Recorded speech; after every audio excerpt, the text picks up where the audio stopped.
That evening passed quietly. After the chaos of recent events, Akagi, Kana, Yumi, and Hishia shared a peaceful dinner, their conversation drifting toward mundane topics. The tension in the air had eased, but fatigue lingered. As the night wore on, Kana grew visibly anxious. School resumed tomorrow, and she dreaded how her classmates would treat her. "You'll be fine," Akagi reassured her gently. "Just act natural. People will come around with time." "I agree," Hishia chimed in. "It'll be awkward, but they'll adjust. They always do." The next morning, Akagi rose early to see Kana off.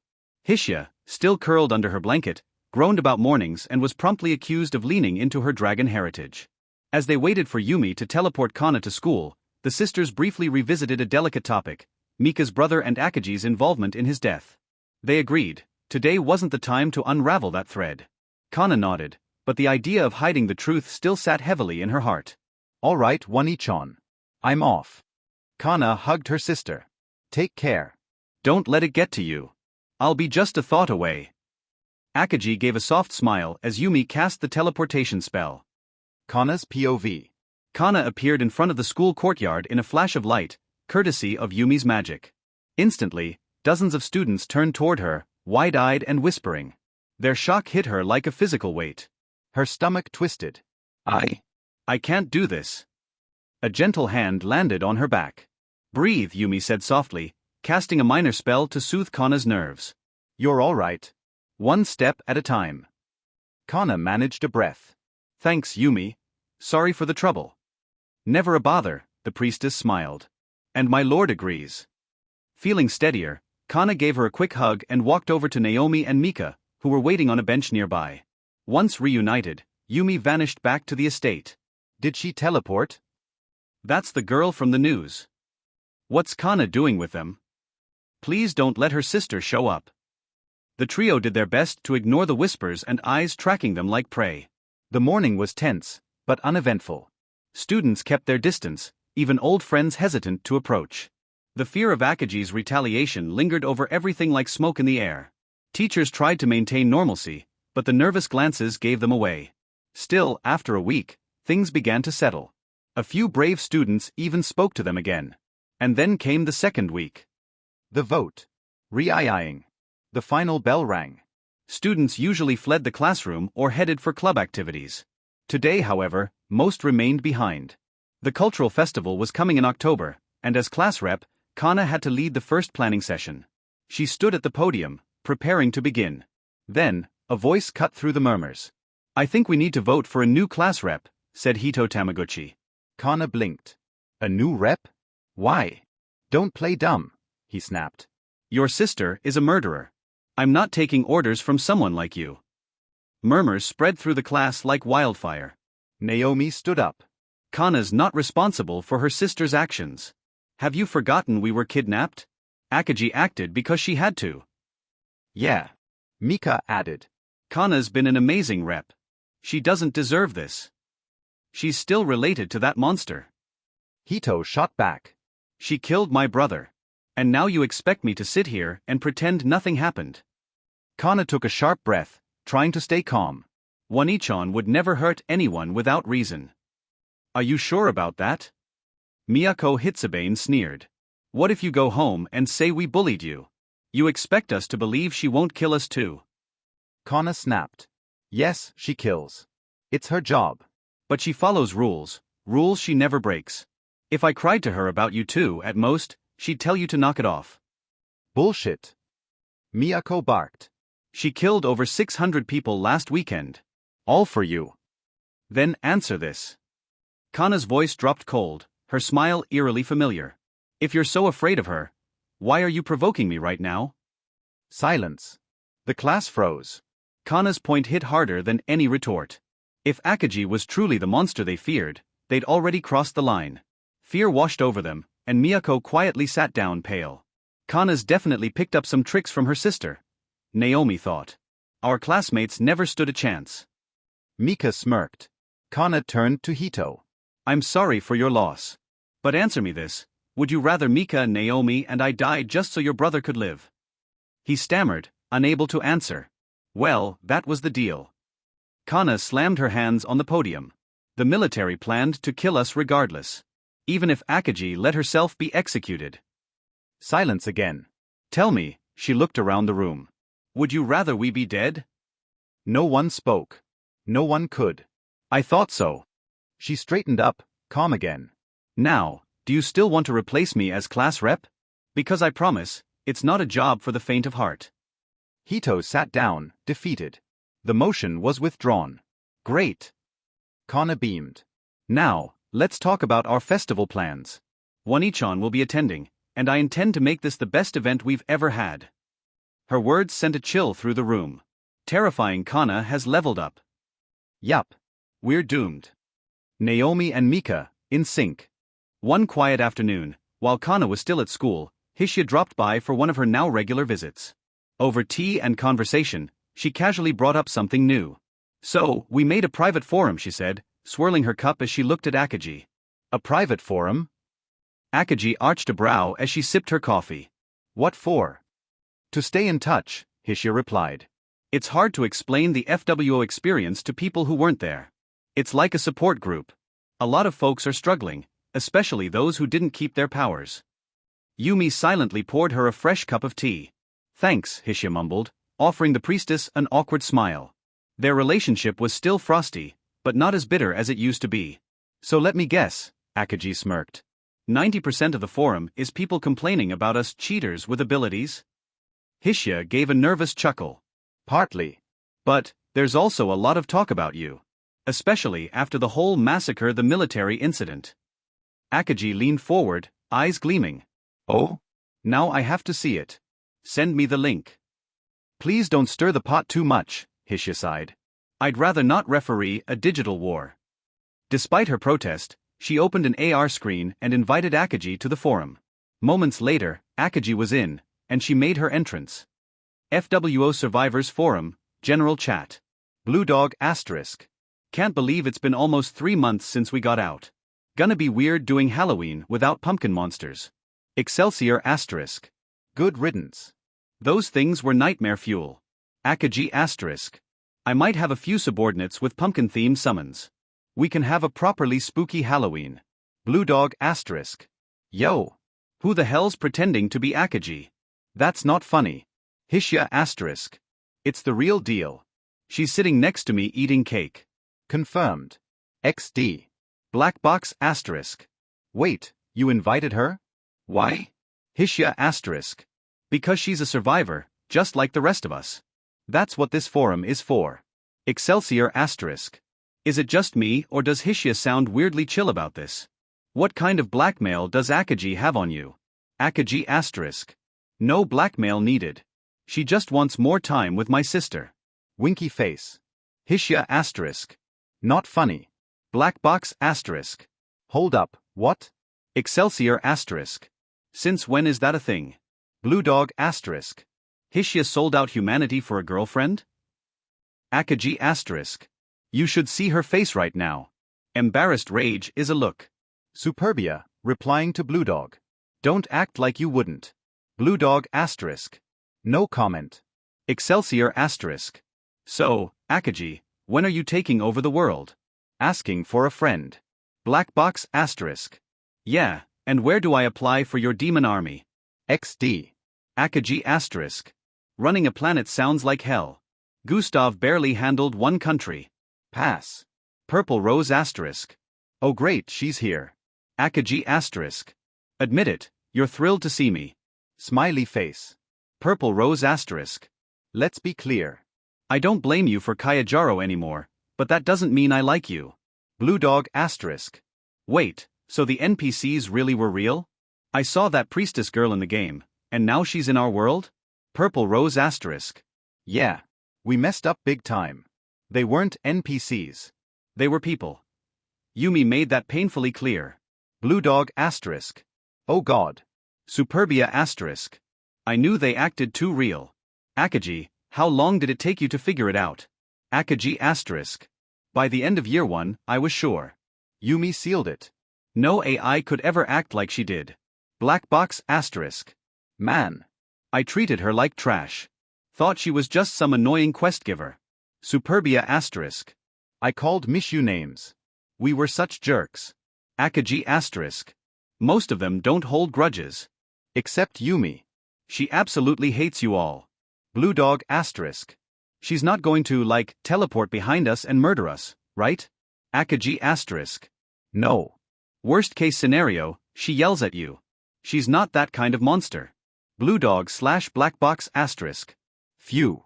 Superbia asterisk. So, real talk Akaji, what are you planning? You've got all this power. What's next? Purple Rose asterisk.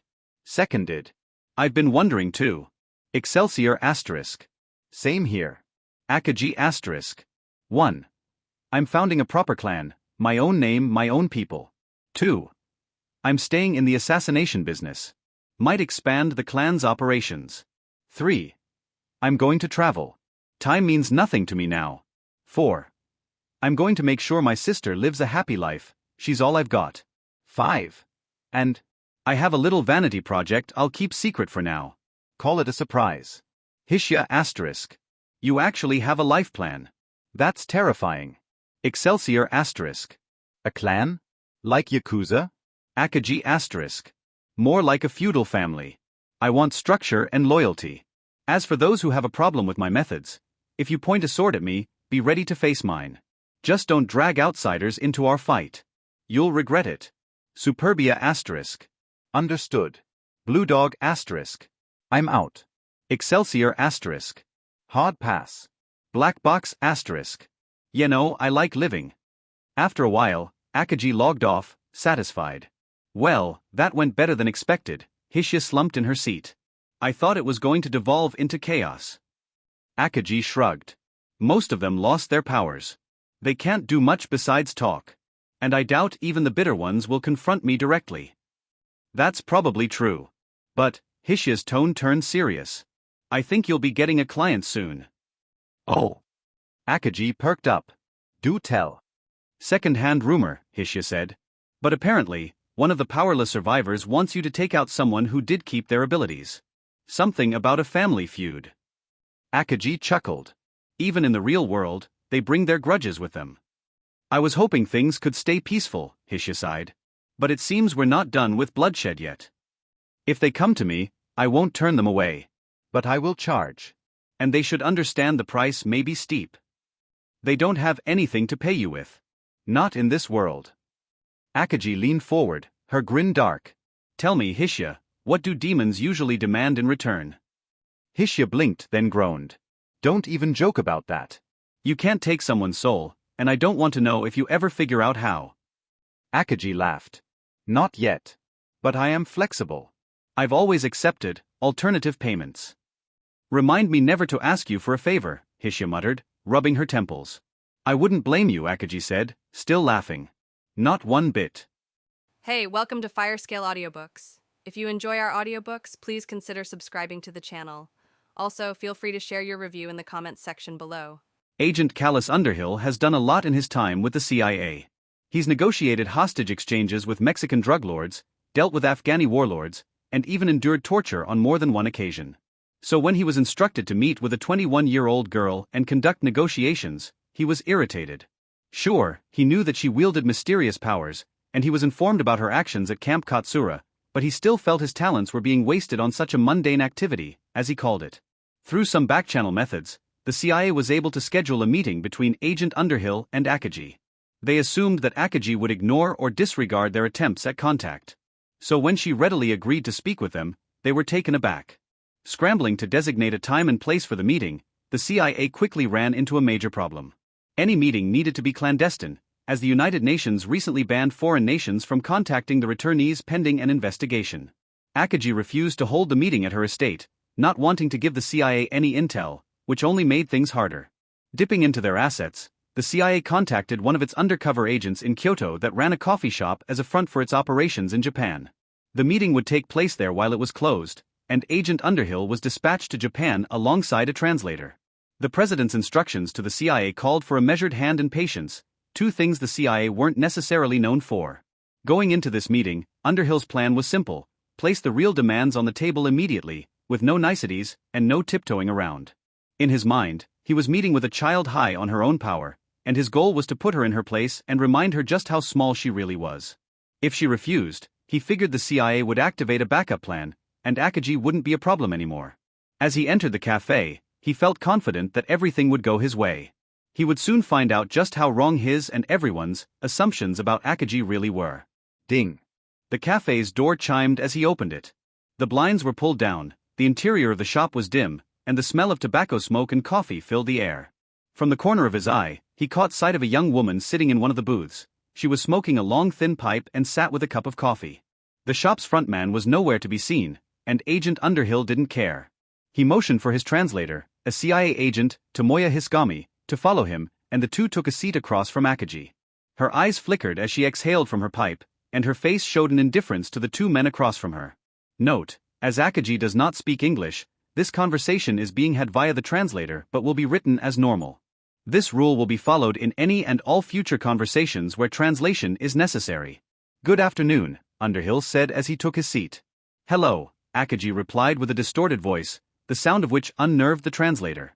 I'm sure you know why we're here, so let's cut past the formalities. I never liked the whole diplomatic talking crap. You're coming to work for us, and that's that.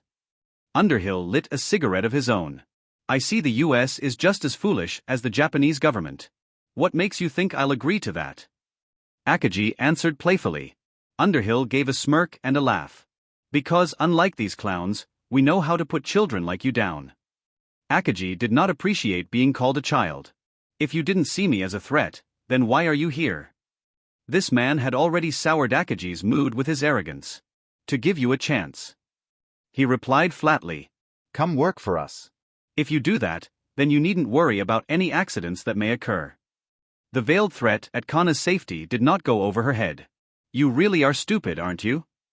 Akaji stood up. I was a fool for thinking the US had any sense. And here I am trying to play nice. She let out a small laugh. $hashtag a dollar added hashtag percent dollar percent carat hashtag dollar.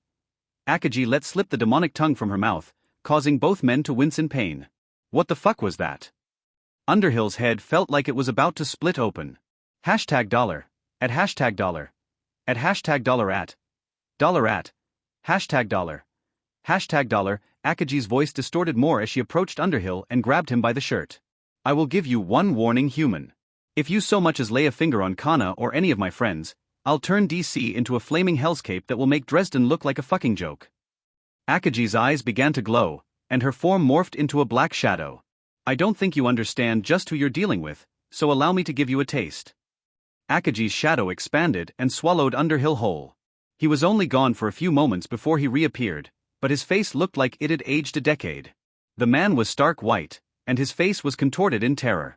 The translator had completely panicked, so her last words were not understood by Underhill. But that wasn't a problem, her message got through regardless. Akaji's body was not a hospitable location. It was a paradoxical place filled with agony, pain, and time seemed to flow strangely within it. If someone remained within it too long, without protection, they would likely go mad and or die. From the outside, Underhill had only spent a few moments within, but for him, it would have felt like years. Akaji deliberately protected his mind from permanent damage, but the things he saw horrified him beyond imagination. Akaji moved towards the translator. You might want to help him out. I doubt he'll be in any shape to walk on his own. She let out a demonic laugh as her shadow twisted and then vanished. Tomoya was left alone with the delirious Agent Underhill. He had no idea what just happened, but his stomach told him nothing good could happen by antagonizing that thing.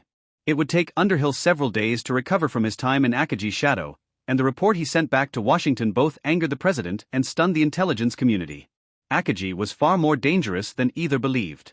An undisclosed location in Tokyo. Clang. The metal door of the warehouse slammed shut as a blue-haired man entered. He shook off the light rain that accumulated on his jacket before greeting the other people who were waiting inside. You're late. The elf woman yelled at him. We told you to be here at 10 p.m. sharp, and you show up nearly 20 minutes late. She sighed. I see you're just as lackadaisical in this world too. Did you expect any different from him, Elna? A blonde-haired man with angel wings commented from across the room. That idiot would be late to his own funeral. His statement elicited a laugh from several of the other people in the room. I know, she shook her head. I was just hoping that, for once, Armalthy would take some initiative, but I guess it's my fault for getting my hopes up. Elna. Come on now, Herlex. Armalthy walked over to where the others were standing. I showed up, didn't I? That's got to count for something. He chuckled. Anyway, I presume the guy in the suit is the one who wanted to talk to us? He turned his attention to the clearly not Japanese man wearing a suit. He looked rather young, and his glasses and short ponytail made him look more like a butler than anything else. Indeed, and now that you've arrived, that means everyone is here. The man stepped forward. Suited man. Okay, so what is this about? Herlex asked. You mentioned you wanted to help us, but that's all I was told. The man had only given them basic information before the meeting. Well, the answer to that is quite simple. The suited man grinned. I want you to help me help you. He walked over and sat on one of the crates. Don't you think this world is unfair to people like you? Ever since you got back, you've been ostracized just because you're all a little different, and the entire world has treated you like freaks and outcasts. He wasn't wrong. Even those that were still human were treated as little more than walking bombs. I mean, you're not wrong, but what do you want us to do? Elna asked. We've got surveillance on us nearly 24/7, and we can't even leave the country. It's infuriating to be treated like a freak, but... Her own family had abandoned her after her awakening, and they refused to even acknowledge her as their own daughter, so she was not in a great place at the moment. And that's where I come in. The suited man smiled. I have some backers that would be more than willing to take good people like you in and give you the respect you deserve. He frowned. It's just that, with the way things are currently, they can't exactly do that at the moment. The returnees were basically forced to stay in Japan due to a UN resolution. So what? Armalthy interjected. You want to sneak us out? Have us work for some other government or a shady corporation? I mean, I'm not exactly opposed, especially if I can cause some destruction, but that's going to be difficult. If word gets out, your client is gonna be in it deep. Armalthy was one of the more loose cannon members of the assault team and held the record for the most NPCs killed. His gamer tag was Pro Gamer, but everyone called him Armalthy. Not exactly, but before I explain, let me ask this to the rest of you. He looked around the room. Do you not think that you who have been blessed with such power should be able to use it as you see fit? To act as you wish? To free yourself of the chains that society has shackled you with? He took a breath. I know that many of you have had a poor history with society, you're outcasts, loners, or you got sick of the monotony of the daily grind. But you have the power to change all of that. He clapped his hands. As you saw just recently, your powers are far beyond what any government can handle. And if just one of you can destroy an entire base, think about what 10 of you can do, all working together. He lets out a laugh. I wouldn't think it an exaggeration that you could take over the country if you wanted. His statement caused the attending players to perk up, and he took that as an indication to continue his speech. He went on to tell the players that his clients sympathized with their plight and how through them, they could right the wrongs done to them by this corrupt society they lived in. By the end of his speech, the 10 of them were practically hanging on every word. He was playing right to his audience, and it was clear that this man was a gifted orator. The players here were all handpicked for their social status, and most were shut-ins or those who ran against the grain of Japanese society. A few, like Elna, were even shown the harsh fate that awaited the survivors upon their return. So being told that they not only could but should take things into their own hands was just what they needed. No. Wanted to hear. I mean, I guess you're right. Elna placed her hand over her mouth. With the power of the 10 of us, we could probably cause a lot of damage. The smile on her lips was difficult to hide. I'm game, sounds fun to blow stuff up and make those idiots regret treating me so poorly. Armalthy's eyes lit up. I've always wanted those normie idiots to feel some real pain for once. His mouth contorted into a terrible smile. One by one, the players voiced their agreement with the man's words until all 10 were fired up and ready to cause mayhem. So then, Herlex looked at the man. What do you need us to do? Seeing this, the man gave a toothy smile and said, how about we start with a little destruction? Spoiler. Akagi and Yumi were seated at the back of the classroom on small cushions on the floor with a small square table between them. One each on. Kana came running over. She was wearing a beautiful blue and red yukata and looked like she'd been run ragged. Hearing Kana call out to her sister, the other students all turned their attention to Akagi. It would seem that the other guests had left once Akagi entered, and they weren't letting others in out of fear. Hey there. Akagi gave a smile. Hello Kana, Yumi greeted her. It looks like everything's going great, That yukata looks amazing on you. Akagi had helped design her outfit. I'm impressed with how well you put everything together, it's amazing. It reminds me of the nation of Oka's embassy in FWO. The embassy was more of an Easter egg / teaser for the full release and was the only Japanese-themed location in the game. I'm glad you're impressed. She gave a big smile. Have you been enjoying yourself at the festival? Rumors were circulating that you were here, so I figured you were checking it out. Kana asked. Her classmates were clearly uncomfortable with Akagi in the room, but neither she nor Kana cared. Akagi explained what she and Yumi had been up to since they arrived. When she was done, she asked Kana if she could order some tea, causing Mika to pop over and provide a menu. Naomi was currently wandering the festival with some of her other friends and was not in the room at the moment. Akagi and Yumi decided to order one of the more interestingly named tea called Yumi Bozu. Once it arrived, the two sat quietly and drank it. Akagi thought it was passable, but Yumi seemed to enjoy it quite a lot. Kana talked with the two of them for a bit. They chatted about what they'd been doing at the festival, their opinions on things and a few other things. Apparently, Kana had tried to reach out to an old middle school friend of hers to invite her, but she couldn't get a hold of her. Once they were finished, one of the boys spoke up. Okay, you had your tea, so leave. No one else wants to come in here because of you. Hito complained. Hito, what are you doing? Another student panicked. Listen, Kana got to show off to her sister, but that doesn't mean she gets to stay and drive everyone else away. His anger at losing his brother during Akagi's attack on Camp Katsura reignited the moment he saw her. It's not Wani-chan's fault that people won't come here. Kana retorted. She isn't going to hurt anyone. If they're too afraid to be around her, that's their own fault. Kana was immediately put in a bad mood by his comments. Humph, he scoffed. Easy for you to say that, she would never harm her precious sister. He let out a dry laugh. The rest of us are little more than insects to her. She couldn't care less if she killed all of us, including Yumika. He looked at the blue-haired girl. Just as Kana was about to say something, Akagi spoke up. You're right. You are an insect. Akagi laughed. You buzz and buzz and buzz, but all you can do is annoy me. Akagi looked at him. Humans and their lives are of little consequence to me. The only thing I care about is my own whims and desires, nothing more and nothing less. Akagi shrugged and chuckled. You really are a monster, aren't you? Hito spat back. You killed my brother and so many other people, and you don't even care one bit. Hito walked closer to Akagi. He'd hidden a knife in his hakama and intended to stab her. Akagi, of course, knew what he was doing. But she wasn't worried. Careful, child.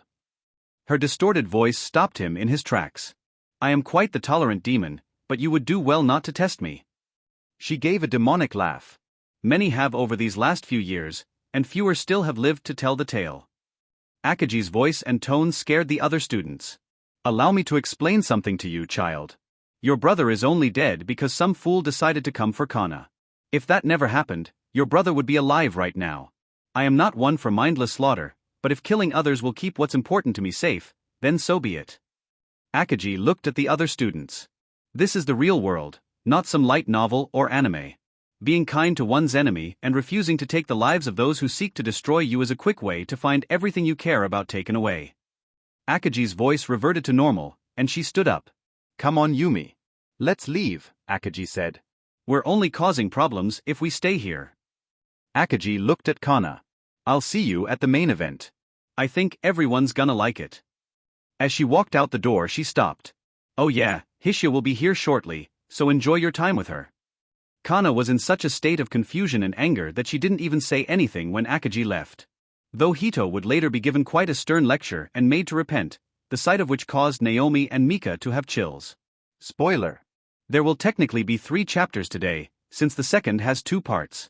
After leaving her sister's classroom behind, Akagi and Yumi went to the school's rooftop. It was the only quiet area and the only place Akagi could smoke without annoying others. Yumi could tell that her master was annoyed and tried to calm her down. It's not like I don't understand why that boy is upset, she said while lighting Akagi's kizaru.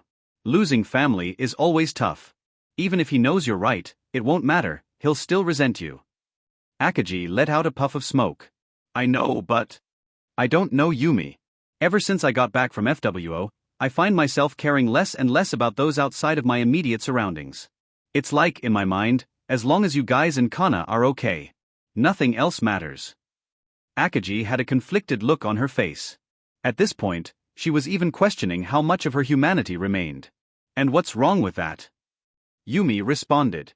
It's natural to focus on those you care about, and you still hold fast to your own rules, right? So I don't really see the problem. Yumi tried to reassure Akagi that her actions weren't wrong. Is it okay that I don't really see myself as human anymore, Yumi? Akagi turned to look at her friend. I'm honestly not even sure what I am anymore. I don't really feel any kind of kinship with them. Akagi looked at the sky. How you view yourself is irrelevant to me or any of us. My lord is my lord whether you're human, demon, or something else entirely. Yumi put her hand on Akagi's shoulder. Do you think these feelings are your own? Or are they being caused by something else? Yumi was concerned that her merge with the shadow demon may have affected her more than she thought. Akagi shook her head as she took another hit of the Kizaru. No, I can tell that these are my own thoughts and feelings, Yumi. It's just that. I don't know, I feel strange on the inside, almost like I'm lying to myself. I'm sorry, I really can't explain it, maybe later I'll understand it. Akagi let out a puff. She wasn't sure if the lie was holding on to her humanity or rejecting it, and this uncertainty made her uncomfortable. Perhaps Mizumi might understand? She is a spirit after all, so she has to know more about demons than any of us. Yumi brought up the idea of seeking Mizumi's assistance. Perhaps, Akagi considered Yumi's suggestion. The two remained on top of the school for around 30 minutes, before the stairwell door opened and a young woman, around Akagi's age, walked through. She was wearing a black jacket with blue jeans. Her long blonde hair and red eyes showed she was genetically modified, and the stern look on her face left Akagi with no doubt in her mind as to who she was. Eri, Akagi called out. It's been a while. How did I know you would be up here? The girl sighed as she walked over. Yumi moved in between the two, but Akagi stopped her. It's alright, Yumi. Akagi chuckled. Eri is harmless, you don't need to get all defensive. The woman standing before them was Eri Tamagawa, Akagi's first cousin and a former classmate of hers. Yeah, I don't think there's much I can do against someone who can fight the military head-on. Eri shrugged and took a good look at Akagi. You really don't look anything like Rishia, do you? Eri inspected Akagi's appearance. As a close family, they saw each other frequently at family events and gatherings and even shared the same class in high school, so she knew her well. Nope, and I hope you'll understand if I ask you not to call me that anymore. I cast aside that name permanently. Yumi leaned over to pack in more tobacco into Akagi's pipe. Kana was one thing, but anyone else calling her that name was unpleasant. Your name is Akagi now, right? I think it suits you quite well. Eri gave a smile. You look so much better than you did when I last saw you, in school I mean, not in the hospital. She chuckled. I found what I was looking for. Akagi let out a puff. That, and I finally figured out just what mattered in my life. Akagi let out a smile as she looked at Yumi. Yeah, I heard you took Kana after you were kicked out of the family. She sat down next to Akagi. I know this probably doesn't mean much coming from me after all this time, but I'm sorry. She bowed her head. I let myself get lost in family politics and treated you like crap. Eri was instructed to treat Akagi as if she didn't exist in school and would regularly take out her frustrations on her. Her own parents put a lot of pressure on her, so Akagi was a convenient target for venting. She said and did a lot of terrible things to her during their time in high school, and it seemed she regretted it. Really?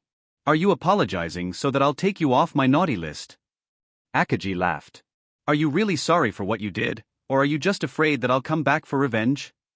Akagi could tell that the girl felt sorry but didn't know why she had come to apologize after all these years. Especially after Akagi was exiled from the family. Eri took a moment to think before answering. I won't deny that ever since I saw you on TV, I've been terrified of you coming after me for revenge. But that's not the only reason. She continued. She stopped herself. My family is complete garbage, you've seen yourself how they act. Growing up, I always thought their behavior was normal, but now that I'm living on my own, I've come to understand just how twisted and fucked up they were. Eri let out a sigh. They forced us to compete with one another and cast aside anyone who wasn't up to par with their standards. It's quite ironic as most of them are quite stupid themselves. Akagi always found it funny that Shima was so focused on academic ability when she was actually quite average. It was only later that she found out that Shima had been forced to marry Taichi as a consequence of her poor ability. She always found her mother's fate quite amusing. Well, I guess I'll congratulate you on realizing the obvious. Akaji gave a mocking clap. You don't need to worry about me. Honestly, I don't have the energy to go and hunt you all down. Plus if I do that, Kana will be sad. If Akaji wanted to, she could wipe out the rest of the family, but doing that would likely break her relationship with Kana. I went and saw her just a bit ago, she was in quite a bad mood. Eri looked at Akaji. Something about her classmate being an idiot or something. I killed his brother. Akaji declared. And he doesn't seem to like that. The frank answer caused Eri's eyes to widen briefly. Yeah, that would definitely be a reason to hate you. I assume he was a soldier at that base. She asked. Yeah, and I told him that if those idiots didn't take Kana, then his brother would still be alive. Akaji shook her head. I told the Japanese and American governments the same thing, fuck with my family, and don't be surprised when I stop holding back. Her meeting with that CIA operative still annoyed her. She hoped that the agent she met would go back to DC and relay just how poor of a life choice messing with her was. The American government? Just what has she been up to? Eri had many questions. It's good to see she's just as close to Kana as ever, but I'm worried that connection will cause bigger problems in the future. So, did you just come up here to apologize and shoot the breeze? Akaji put away her pipe. Or did you have something else you wanted to discuss? I did have one other thing. A warning. She looked Akaji in the eyes. I'm pretty sure the family isn't going to take your actions lying down, and Shima and Taichi have been summoned by grandfather. The Tamagawa family wasn't exactly powerful, but they always seemed to have the perfect connection whenever the need arose. I see, Akaji stood up. Thanks for the warning, but if you're telling me this, I take it that means you're separating from them? Akaji asked her. As much as I can. Eri shook her head. I don't want to be associated with those people anymore, not after I've seen just how bad they are. If your parents try anything against me or Kana, understand that I will not hesitate to kill them or anyone else involved. Akaji hoped Kana would understand if it came down to it. She wanted to avoid killing members of the Tamagawa family, but she wouldn't allow her relationship with Kana get in the way of stopping them if it came to it. If they do something, then their deaths are their own fault. I tried to talk them out of any drastic actions, but they ignored me as always. Eri sighed. The two spent around 30 minutes talking on the roof. Eri shared that she was planning on go to law school once she finished college. Once she'd left the confines of her parents' house, she'd begun to understand just how toxic of an environment she'd been raised in. Her own attitude had gotten her in trouble, and after some time, she had an epiphany. She understood just how terrible her family was and looked back on her treatment of Akaji, who was hospitalized at the time, with regret. She wanted to visit her at least once, but could never gather the nerve to do so. When she heard Akaji had woken up after nearly 4 years, she was elated and figured that she would have a chance to correct her past mistakes. But when she saw Akaji at the press conference, she became terrified, fearing that her past actions would lead to Akaji taking her life. As they talked on the rooftop, an announcement played over the PA system. It informed the guests that the day was winding down and that the special final event would be held shortly in the athletic stadium. Everyone knew that this event was scheduled, but no one seemed to know what it was, except for Akaji. Well, we better get going. If I'm late, Hishia's gonna be pissed. She's been looking forward to this. Akaji, Yumi, and Eri headed downstairs and walked out toward the athletics field. Standing between the bleachers and the rubber running track was Hishia wearing her full armor with Sunstrike at her side. Akaji. Hishia yelled across the field. I hope you've prepared yourself to lose. Her mouth contorted into a mischievous smile, and her eyes lit up with excitement. Spoiler. Not long after the announcement, people began to gather at the athletics field and take their seats in the bleachers overlooking the track. Upon arrival, it was explained that there was to be an exhibition match between Akaji and Hishia. Most people had little understanding of just how powerful the returnees were, and Akaji figured this would be a great way to show off and have a little fun. As for how Akaji got the school to agree to this, let's just say that Akaji can be very persuasive when she needs to be. When she brought up the idea to Hishia, the dragon girl couldn't resist the challenge. She and Akaji had always enjoyed facing off against one another, and this would be the first time they'd fought in 2 years. Kana and the girls took front row seats. They knew that Hishia and Akaji were powerful, but they'd never seen the two fight, and frankly, they underestimated just how strong the two were. Akaji and Hishia moved to the center of the field, a good ways away from the audience. Yumi followed and placed a barrier around their fighting area. It wouldn't stop powerful attacks from either fighter, but it would stop debris from flying toward the onlookers and give a sense of safety. The fight was being streamed to those with AR devices so they could watch it in full detail. I can't wait to see this. Mika's eyes shined. It's gonna be like some anime fight. I bet they're gonna fly around and shoot lasers at each other. Mika was excited when she was told Hishia and Akagi would be fighting. Naomi and Kana let out a laugh. I don't think they'll be going that crazy. I hope.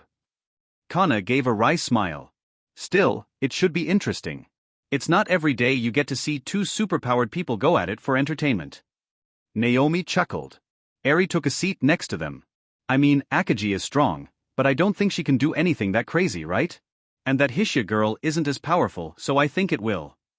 Eri was underestimating just how strong the two were. I mean, we've seen a little bit of what Akagi can do. Naomi thought for a moment. But we've never actually seen her fight before.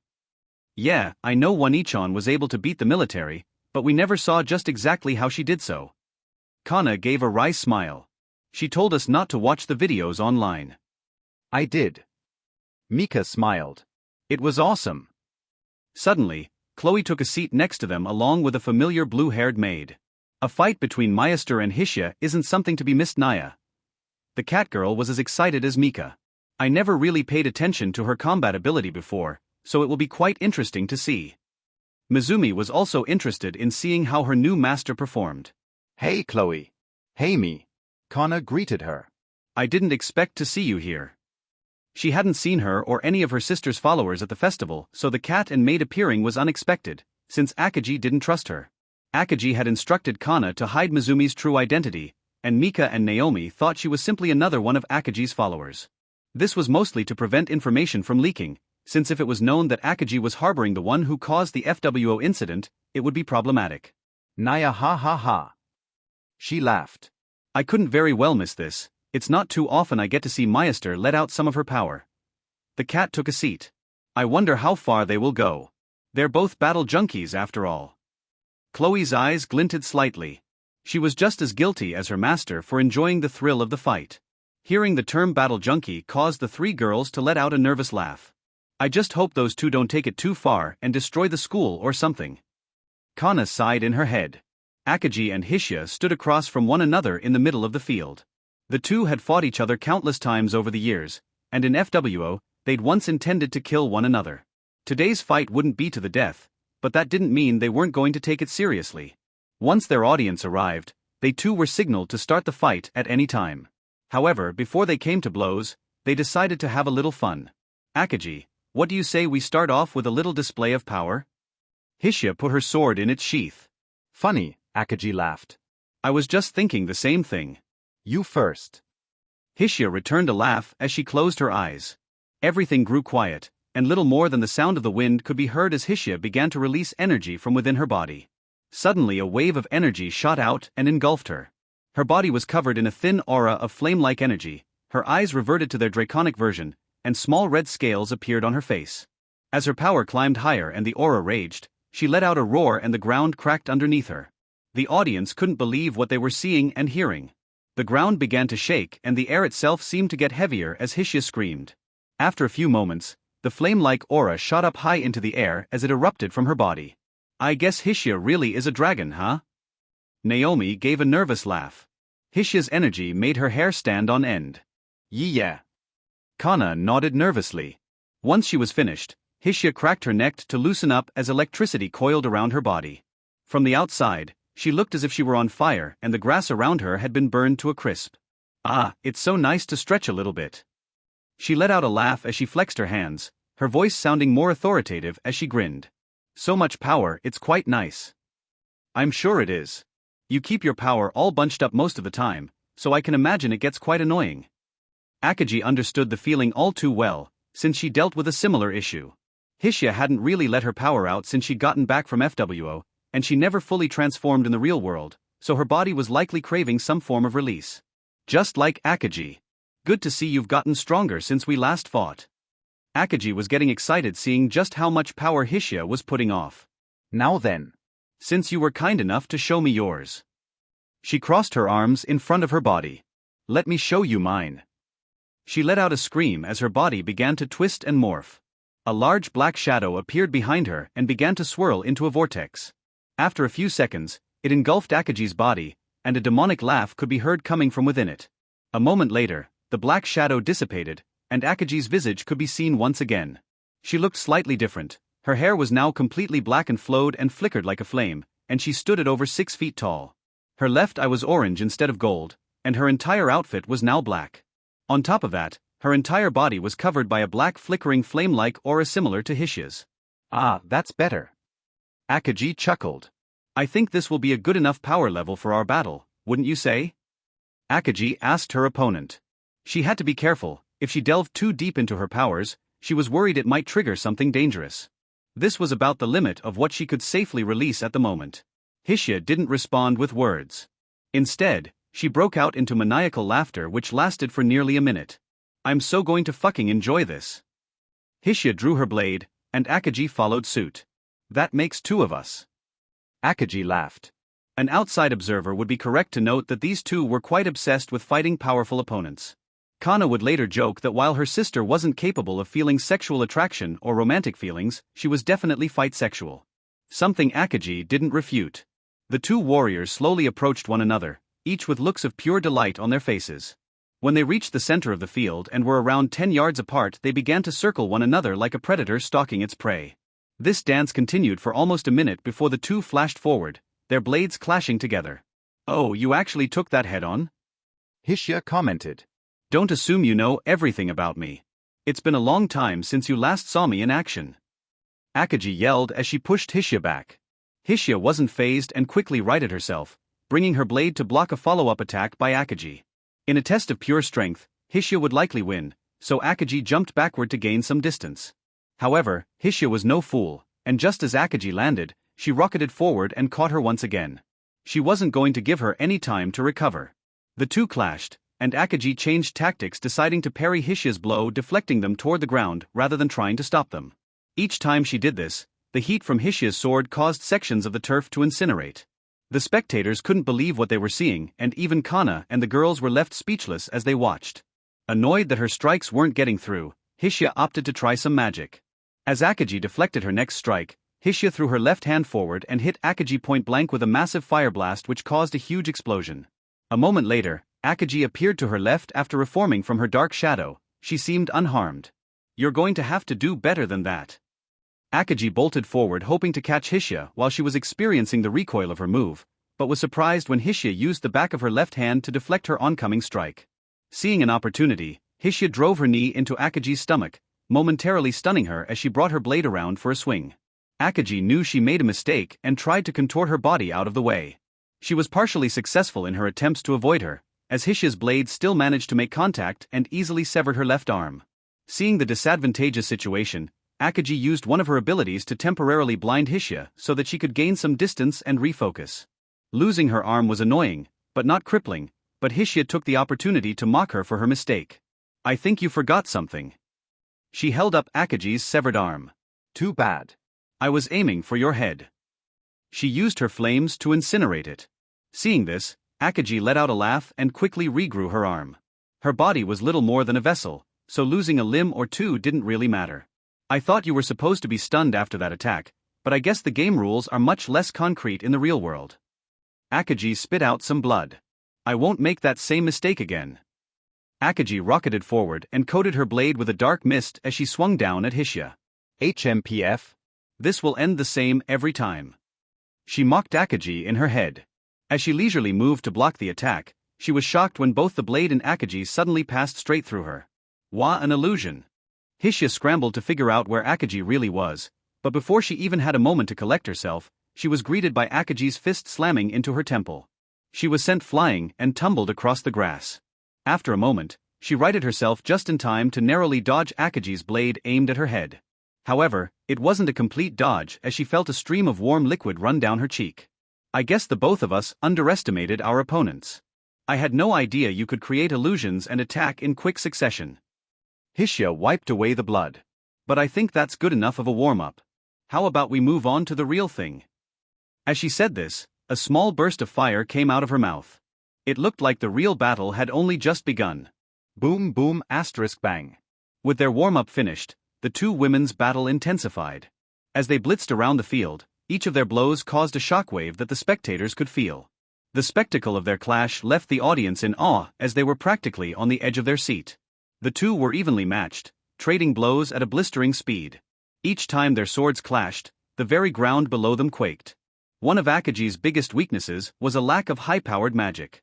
Her specialty was speed, and the magic she did use focused squarely on physical enhancement rather than damage. Hishia took advantage of this and began to fling massive balls of fire in her direction.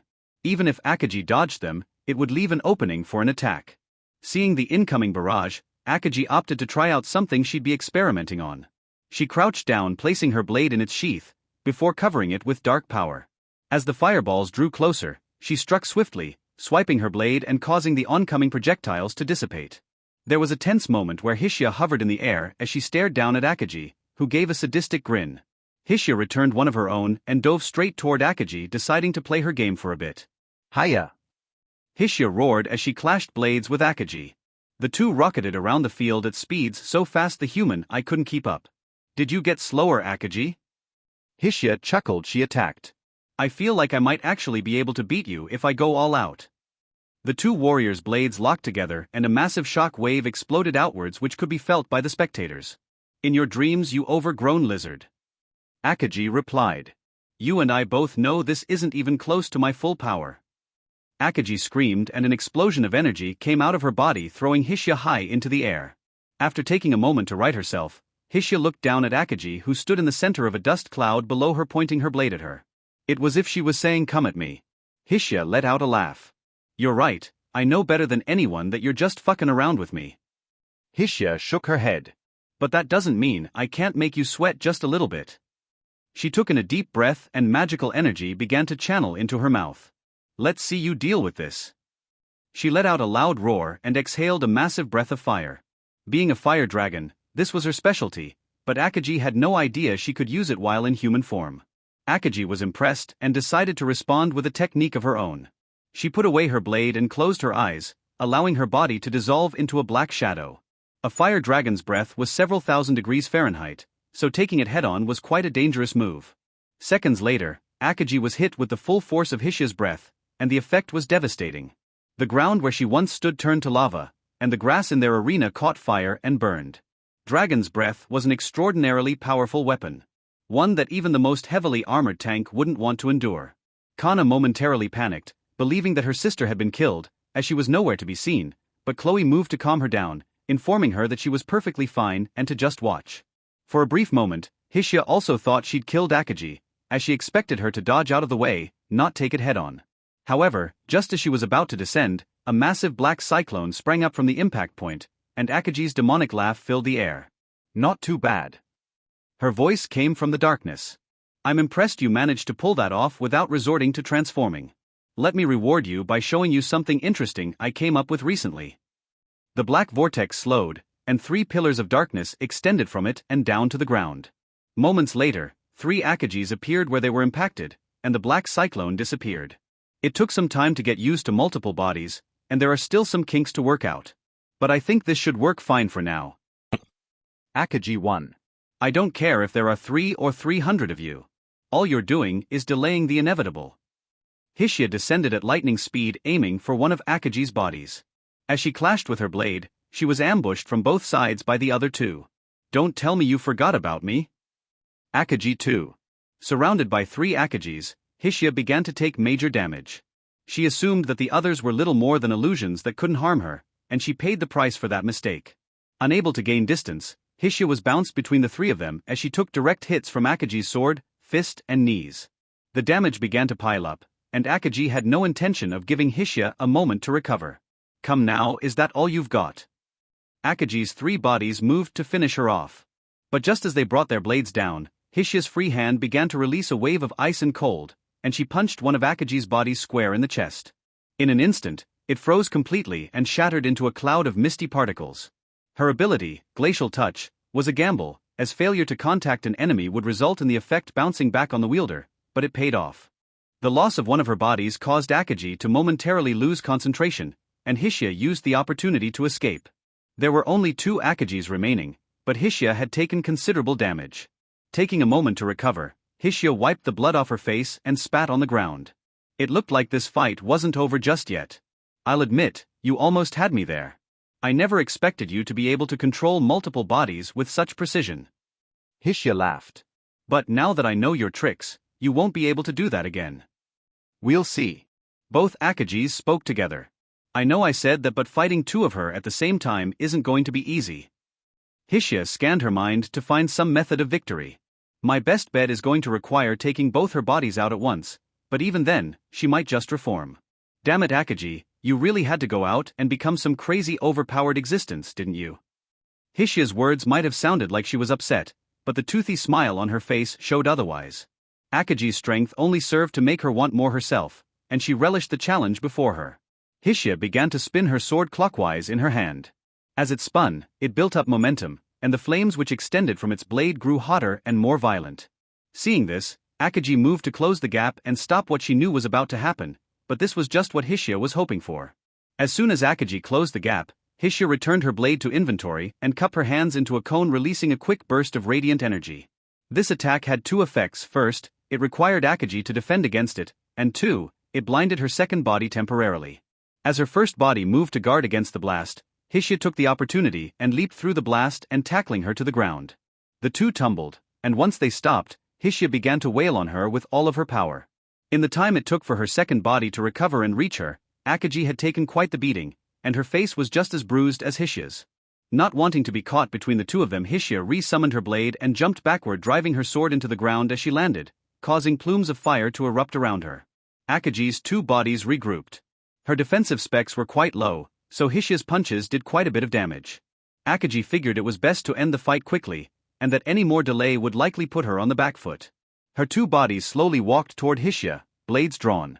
This would likely be the final clash. In a flash, they were both gone as they attacked Hishia from both sides. With only two of them, Hishia was able to deflect their attacks, and she managed to hold her position without taking damage.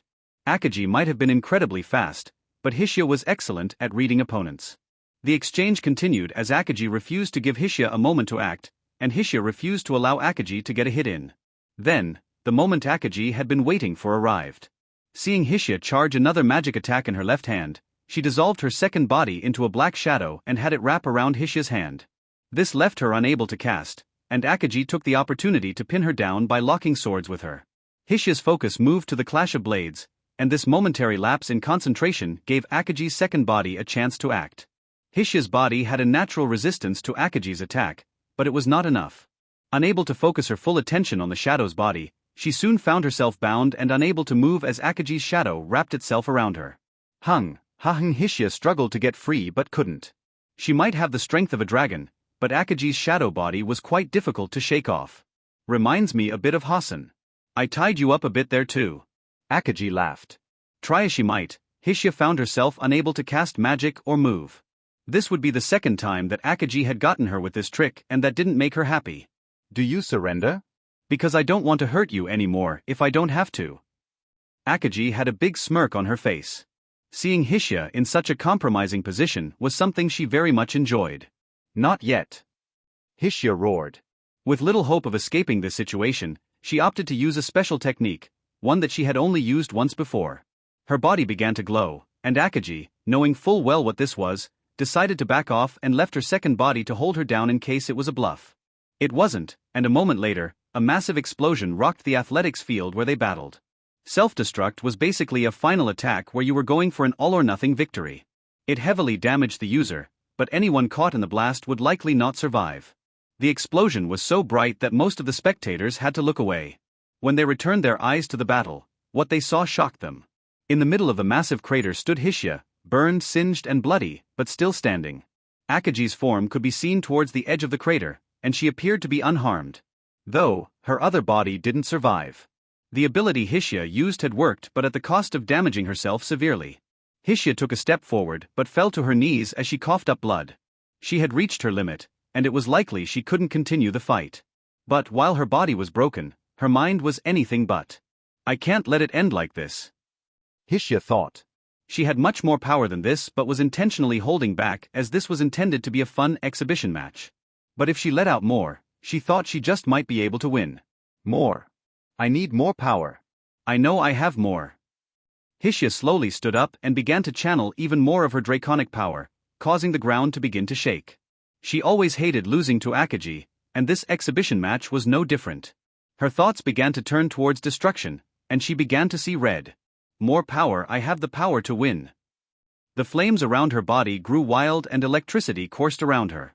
Her eyes began to glow, and her canines enlarged significantly.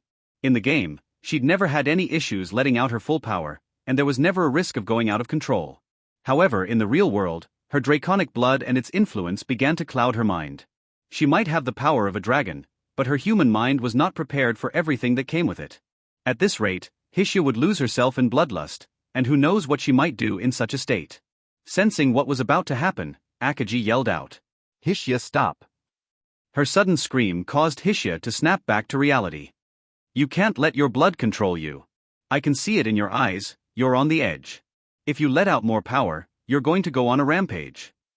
Akagi had no interest in fighting a rampaging dragon, and she had no idea if Hishia could even come back from something like that. We're done, the fight is over. It's too dangerous to continue like this. Akagi's words were like cold water on Hishia's mind. Her thoughts cleared, and the itch she felt in her skin began to recede. She had no idea her power could have such an effect on her. Wow, what was I? Just? With the fight taken out of her and the damage inflicted setting in, she fell down unconscious. She had run out of steam. Akagi immediately rushed over to her downed friend, and Yumi appeared next to her to provide magical healing. Hishia's injuries were quite extensive, but with Yumi's assistance, she would be up and about soon enough. Seeing that the fight was over, the spectators erupted into a massive cheer. It seems that their performance went over quite well with everyone. Several people live-streamed the battle, and the number of viewers was well into the millions. Kana and the girls were left speechless. They knew Hishia and Akagi were powerful, but the utter destruction in front of them was more than they ever thought possible, and Kana was once again reminded that her sister was no longer human. Mizumi was horrified by what she witnessed. The knowledge that she had unleashed such destructive power into this world caused her to become lightheaded, and she fell to her knees. What have I unleashed in this world? It was on this day that Mizumi understood the gravity of her actions. By wishing for the salvation of her people, she may have doomed an entire world to destruction. Hishia was currently unconscious and her injuries were quite severe. Funnily enough, her self-destruction caused more damage to her than Akagi's attacks. Yumi provided immediate aid, and Hishia's worst injuries were swiftly healed, but Akagi still opted to have her seen by her dedicated physician Mimi. The Yukiana was quite skilled in healing magic and non-magical medical practice. So if there was anyone qualified to treat Hishia's injuries, it would be her. On top of that, Akagi wanted to speak with Kira. Perhaps she would understand Hishia's draconic blood being a half-dragon herself? Before anything else, Akagi had Yumi use her magic to restore the damaged field to its pre-battle condition. Hishia's magic took quite a toll on the landscape and Akagi felt bad leaving it to the school to fix it. With a twirl of her staff, the ground began to restore as holes filled and grass regrew. After a few minutes, it was as if the two had never even battled. While Yumi repaired the field, Akagi went over to Kana and the others. The crowd was in quite an energetic mood, but Akagi ignored them and pulled the girls aside. I'll be returning to the house with Hishia. I want to get Mimi to look at her injuries, and she and I need to have a talk about her power. She looked at Kana. I don't think you could tell from here, but Hishia nearly went out of control. She shook her head. Damn fool didn't know her limits and nearly flew into an instinct-fueled rage. Kana was shocked. Is she okay? Her eyes showed deep concern for the dragon girl. She's fine, Akagi reassured her. She's asleep, and Yumi healed her worst injuries, but I'm going to have Kira talk to her.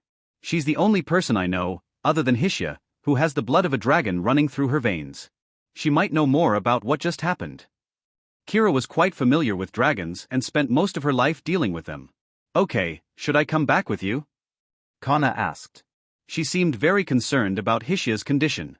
Only if you want to, Akagi replied. If you need to stay here, that's fine. I can just send someone to collect you later. I see, then I'll stay for now. I need to help with cleanup, and I'll never hear the end of it if I disappear now. Kana gave a wry smile. After giving Kana a hug and saying goodbye to Mika and Naomi, Akagi gathered up her followers and Hishia and teleported back to her estate. The group arrived in front of the main house, and Akagi told Chloe to quickly gather Kira and to meet in the medical center on the first floor of the servants' quarter. The cat girl took off at blistering speed, and Akagi carried her unconscious rival, finding it amusing that this would be the second time Mimi needed to treat her after a fight. The medical center was quite mundane. Mimi had no interest in modern technology, so the room was stocked with herbs and other items from FWO. Akagi was trying to get her to at least use this world's more advanced medical knowledge, but getting her to do so was like pulling teeth. This was unsurprising as a nearly 1,000-year-old Yukiana, she was quite resistant to change. Upon arriving in the front room, Hishia was quickly taken by Mimi's older daughter Suzu and placed in one of the beds. Mimi had 2 daughters who assisted her in providing medical care. Suzu, who was the eldest, and Yuzu the youngest. Both looked similar to their mother, but their human blood left them without the signature teal hair that Yukiana were known for. "Oh dear," Mimi appeared from her office. "It would seem you've brought me quite the interesting patient," she chuckled. "Yeah, we had an exhibition match, and she ended up blowing herself up rather than surrendering." Akagi shook her head. "She's a real piece of work. Yumi took care of most of her injuries with her magic, but I wanted to have you look at her, just to make sure." "No problem." Mimi took out a small pane of glass from her robe and poured some of her magic into it. Once it began to glow, she walked over and used it to examine Hishia, and her eyes began to glow with magic. After about 5 minutes, she put the glass away and looked at Akagi. Yumi's magic seems to have handled most issue. Right now, what she needs is rest. I'll prepare a herbal remedy that will help her body recover its stamina. Other than that, she won't need anything else from me. This was good news. Akagi knew that magic wasn't the be-all end-all for fixing injuries and was concerned that Hishia may have done more damage than Yumi could repair. "Thanks, Mimi." Akagi was relieved. The Yukiana turned and looked at her daughters. "Please go and prepare some tea which will help Miss Hishia recover. Make sure it's not too hot so she can drink it when she awakens." Her 2 daughters nodded and went into the preparation area. "Do you have any injuries I should examine, my lord?" Mimi asked. Akagi laughed. "I'm pretty sure even you couldn't do anything about an actual injury I receive, but thanks." Akagi's real body was essentially pure energy. If that took damage, she could only rely on her own natural recovery to fix it. "I figured, but I had to ask." Mimi gave a warm smile. "But still, this girl really drained herself, didn't she? Her body is in quite an exhausted state even after Yumi healed her." "You said she exploded herself? Why would she do that? Wasn't it a fight for fun?" Mimi tilted her head in confusion. "Yeah, it was. But our competitive spirit made us go a little more all out than we probably should have." Akagi gave a wry smile. Her multiform technique was a little overkill for such a match. While the 2 spoke, Chloe returned and brought along Kira, who, upon seeing Akagi, dropped to one knee. "My lord," Kira's voice turned serious. "I've been told you need my assistance. Please tell me how I can be of service." Kira was quite loyal and took the status of subordinate far more seriously than most. "I'm sure you've noticed, but our little hero here is actually a dragon." She pointed to Hishia. "Of course," Kira nodded. "I could tell from the moment I laid eyes upon her. Though I am aware that her status is due to some extenuating circumstances." "Yeah, and those circumstances are why I've asked for your assistance." "And you may rise." Akagi asked Kira to stand. "During our fight, she dipped into her draconic power and used enough of it to the point that she nearly went feral." Akagi explained what happened. "I'm pretty sure this is because she isn't used to her power, and the fact that she's now a dragon means she has much more powerful instincts than before, but I wanted to speak with you since you know much more about dragons than I do." Kira was basically an expert on this topic. Kira thought for a moment. "Your assumption is likely correct, my lord. As she was once human, her mind was likely overtaken by the sudden influx of power, and her draconic instinct was kicked into overdrive by her desire to fight you." Kira continued. "I've been told that similar behavior can be found in younger, less mature dragons, which is why they tend to cause more trouble than their elders." "Can she control it?" "Because I would like for her to be able to let out her full power if she needs to. Plus, I'm now wondering what will happen if she transformed into her dragon form as she is now." Akagi was worried that a full transformation would overwhelm Hishia's mind. "I can't speak to the full transformation, as there are no records of a human becoming a dragon. But it stands to reason that she would be able to control her power with training. If you want, I can assist her with that. I have experience with younger, more rash dragons, and I suspect she'll be much easier to work with." Her offer to assist was most welcome, and Akagi told her to do so if that was what Hishia wished. As they spoke, they heard a groan from the bed. It would seem that Hishia had woken up. "Ugh, my head." She looked around. "Where am I?" She was confused since the last time she was awake she was in a field at the school. "You're at my estate, in our medical room. Yumi healed your injuries and I brought you to Mimi to make sure you were all good." Akagi explained what Mimi had told her and she was given her tea. "Thanks, and I'm sorry for all the fuss. I don't know what came over me, all of a sudden, my entire body felt itchy and got incredibly warm and my thoughts clouded over." Hishia's face turned dark. It's fine. "There's nothing wrong with you." Akagi reassured her and explained what Kira talked about. I see. That makes sense. Hishia finished her drink. "I never really tapped into my power in this world, so it makes sense that I never had this issue." She got out of bed. "Still though, I guess it never really occurred to me that I'd changed that much. I knew I wasn't human but..." This was just another reminder that she'd left her humanity behind. Now. Akagi put her arm around the girl. "Being human's overrated anyway. Think about it, you're a fucking dragon. You can fly, breathe fire, and do all sorts of crazy stuff." Akagi smiled. "So what if you need a little bit of training to keep that hot head of yours under control? It's not that big of a deal, and we've got the perfect teacher for you right here." She pointed at Kira. "So knock it off with all the sadness. Do you know how long it took me to get control of myself after I merged with that demon?" Akagi's merger wasn't exactly painless. "Trust me, there are far worse things than being a dragon, I can assure you of that." Hishia was shocked by Akagi's comments. She never knew that Akagi had to deal with something like that, and she questioned if Akagi truly had that part of herself under control. Sensing her thoughts, Akagi gave a big smile, which only served to cause Hishia more confusion. Is she smiling because she's in control or because she's not? Hishia would later find the answer to her question, and the answer would shock her. Yeah, you're right. Hishia shook away her thoughts. "If you're willing to help me, I would be grateful." She bowed to Kira. "If my lord wills it, it shall be done." She gave a small smile. "And it's always an honor to work with an honored one such as yourself." Kira's caused Hishia to blush in embarrassment. "Please don't speak to me like that, I'm not special. I'm just a girl who turned into a dragon, that's it." It would seem that even Hishia couldn't take such praise with a straight face. "Nonsense, even if your circumstances are a bit strange, you are still dragon. What you were before is irrelevant to what you are now." Kira gave a firm response, which caused Akagi to laugh. Well, you heard her. "Kira, help this idiot out, and please respect her wishes as to how she should be treated. I know you have deep respect for dragons, but Hishia is a little different. If she asks you to treat her normally, please do." Akagi was kind enough to at least throw Hishia a lifeline on this issue. "As you wish." Kira gave a bow and left the room. "Let me know when you want to do training with her, and I'll set up the time and stuff," Akagi said. I will. "I guess that means I'll be seeing you a lot more in the near future." Hishia gave a smile. You mean Kana? Akagi teased, causing Hishia to hit her in the chest out of embarrassment. As this was going on, Akagi got a phone call from Kana, and when she picked up, she was assaulted by a frantic Kana. "Wani-chan, did you see the news? They've abducted the governor of Tokyo and attacked City Hall." Kana's words caused the entire room to go silent. Akagi looked at Hishia, and the two women knew this would be nothing but trouble. End of Book 1. Spoiler. It's time. Herlex flew over to his two teammates who were standing on a nearby rooftop. They'd been planning to attack for several weeks, and with their mysterious benefactor's assistance, they were about to make their debut to the world. "Why does Zappy's team get to take out the governor?" Armalfi complained. "That sounds much better than attacking City Hall." What? "Didn't you say you wanted your pretty face plastered all over the news?" Elna commented.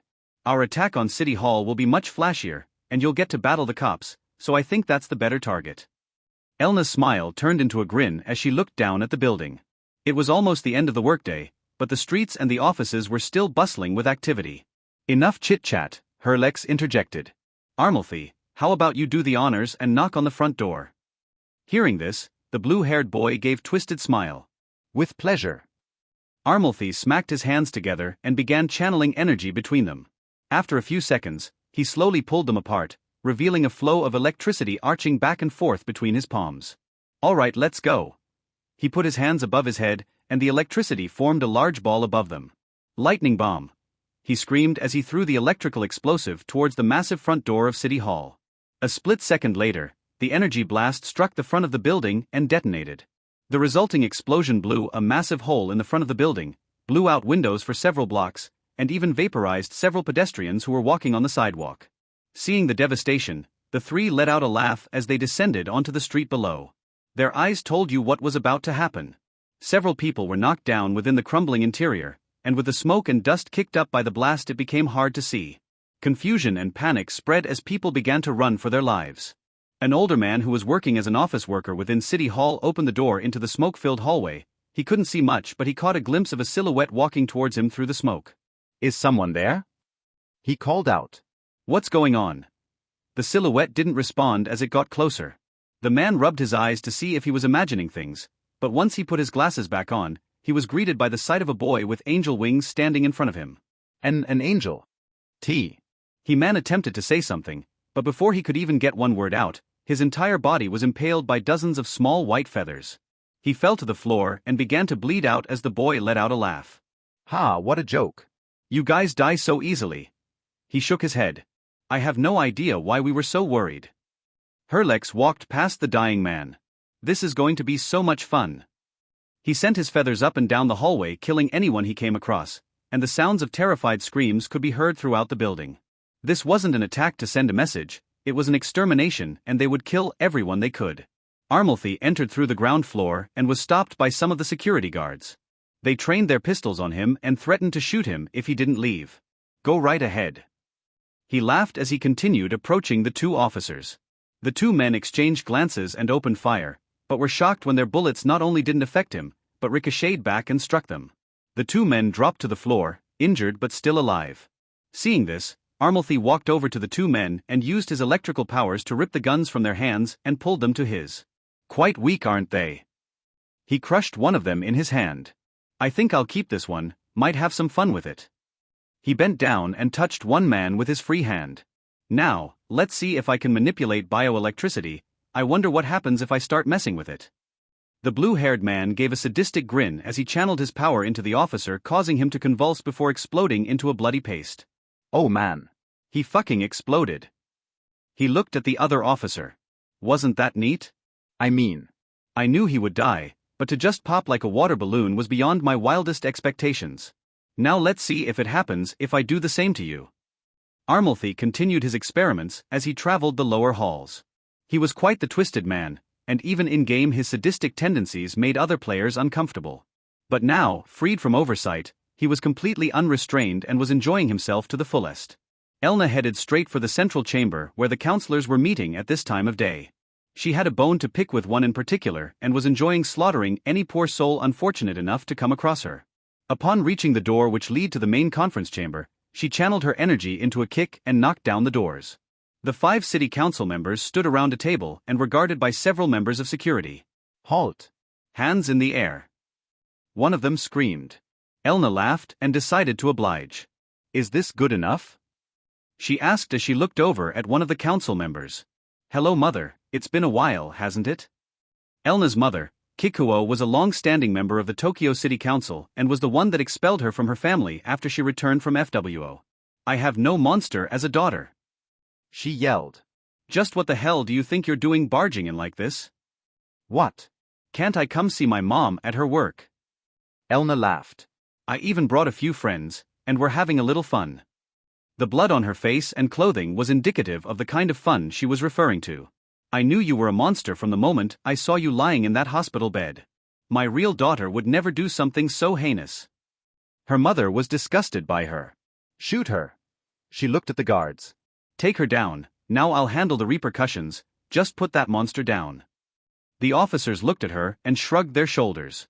If the council chairman told them to do so, then it should be fine. Simultaneously, the 8 armed officers opened fire on Elna. Kikuo closed her eyes. Part of her didn't want to watch her daughter die, and when she opened them, she was shocked. Not only was Elna not dead, but she was completely unharmed. Come on now, you can do better than that, right? Elna laughed. Those bullets merely tickled compared to the ratch monsters we fought on a daily basis. She stepped forward, and in a flash, she was in front of one of the officers. Now let's see what happens when I hit you. Elna was a martial artist, and her kit relied on martial attacks and ki. She punched the officer square in the stomach, which caused blood to discharge from his mouth and eyes. She stepped to the side, allowing him to fall in front of her. Well darn, he died. Elna looked dejected. She hoped they would take a little more effort than this to kill. Seeing this, the other officers opened fire again, but Elna dodged out of the way and began to zip between the officers, taking each out with one single punch. When there was just one remaining, she placed herself directly in front of him and moved her right hand to just 1 inch above his heart before punching him, causing his heart to explode. Well, your guards are very much dead. She turned her blood-stained face towards the council members. So what say we move on to the main event? The council chamber was filled with a sadistic laugh as she took pleasure in slowly killing each and every member of the city council. Her mother pleaded for mercy, but Elna was in no mood. Being thrown away by her own family was too much for her to bear, and she didn't even hesitate as she ripped her mother's head from her torso. Holding the decapitated head of her mother, she smiled. Ah man. I haven't felt this good in so long. She let out a whistle as she twirled it around by the hair as she walked down the hallway. Everything was going according to plan. The three met up in front of City Hall in the collapsed ruins of the main stairway. There were dozens of officers waiting for them outside, but they weren't fazed in the slightest. Armalthy, you want this one? She gestured toward the armed officers. Not one to say no to slaughter, he jumped forward and landed on one of the patrol cars, causing the officers nearby to flinch. How's everyone doing today? He smiled, only to get hit by several bullets. Good, nice to see you've got energy. You just love to see it. He raised his left hand and caused the nearby car to levitate. He let out a chuckle as they threw it at another car, causing it to explode in a fireball. Oops, he said sarcastically. I should be more careful with my toys, huh? He hopped down off the car he was standing on and kicked it into a group of officers in front of it, killing them instantly. Damn, I really am bad at playing with others. He laughed. I always get carried away. His eyes showed just how much fun he was having. A few explosions later, all the officers were dead and the street was covered in blood and flames. A news helicopter was flying overhead, so Elna decided to launch her mother's head at it. It smacked into the windshield and slid off, falling to the ground. Herlex laughed. No respect for the dead, I see. Oh, I'm sorry, shouldn't the angel be taking care of all that? Elna replied sarcastically. I'm an angel of death, not one that takes care of lost souls. He smirked. At least you're not a cherub. Armalthy returned to their side. Though seeing Herlex as a small fat baby would be kinda funny. The three burst out laughing at his comment, only to be interrupted by another voice. What the hell do you bastards think you're doing? Minazawa appeared in the middle of the carnage. She was wearing her full battle gear, and the look in her eyes showed she was pissed. Oh? What do we have here? Herlex was surprised to see Minazawa. You got here pretty quickly, I thought you weren't even in Tokyo today. Their intel stated she'd be in Fukushima today, so seeing her here was quite annoying. Dang, what were those idiots doing? Elna cursed the others for failing to keep tabs on her. Isn't it fine though? Armalthy laughed. We can just take her out right now. He leapt forward, his fist charged with electrical energy. Without a Shigami, you're not so tough. He slammed his fist into Minazawa's shield, causing the ground to crack under her feet. He hadn't expected her to take his blows so easily and was shocked. Minazawa didn't miss a beat and activated her shield ability and sent him flying backward into the side of a building. You're right, Ishigami would have been useful right now, but that idiot went and got himself killed. She clanged her blade on her shield. But don't think I'm helpless without him. Herlex thought the sight of Armalthy flying in the air was quite amusing.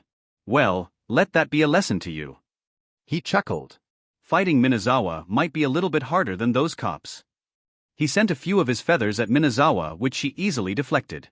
Her eyes were focused on Elna, the dedicated martial artist among them. She knew that her speed and heavy-hitting strikes would be the most dangerous of the three. Boom.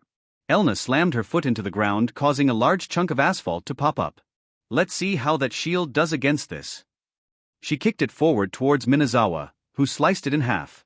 When she did so, Elna took the opportunity to rush her, while Herlex fired off several beams of light.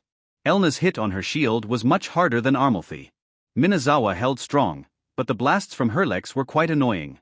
Her defenses were good enough to take them for now, but over time the chip damage from them would add up. Boom boom asterisk asterisk boom asterisk asterisk boom asterisk. Elna acrobatically moved around Minazawa, constantly trying to find an opening in her defenses, but Minazawa's adamantite plate armor and shield were quite resistant to damage. Damn, this hurts my hands. Elna yelled in her head. Hitting the hard shield with no protection was causing her hands to bleed. Perhaps you forgot that my main role was to sponge up damage for others? Minazawa scoffed at Elna's attempt as she threw her back with her shield. Your punches are quite strong, but you were foolish to come without your gear. She raised her blade and slammed it into the ground, causing a tremor that exploded underneath Herlex, causing earthen spikes to erupt from the ground and send him flying. No, we didn't forget, we just need to keep your attention, Herlex said as he stabilized himself in the air. Suddenly a massive blast of electrical energy slammed Minazawa in the back. She'd forgotten about Armalthy. I don't really appreciate being thrown through buildings. He shot more blasts at her which she absorbed with her shields. Seeing this opportunity, Elna flung more asphalt at her. Unable to block both, Minazawa began taking damage. Herlex began to charge one of his attacks, and his palm lit up with blinding light.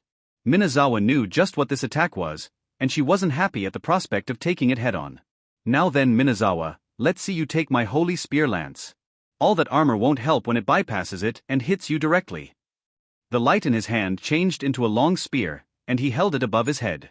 Fuck, fighting three at the same time is not good.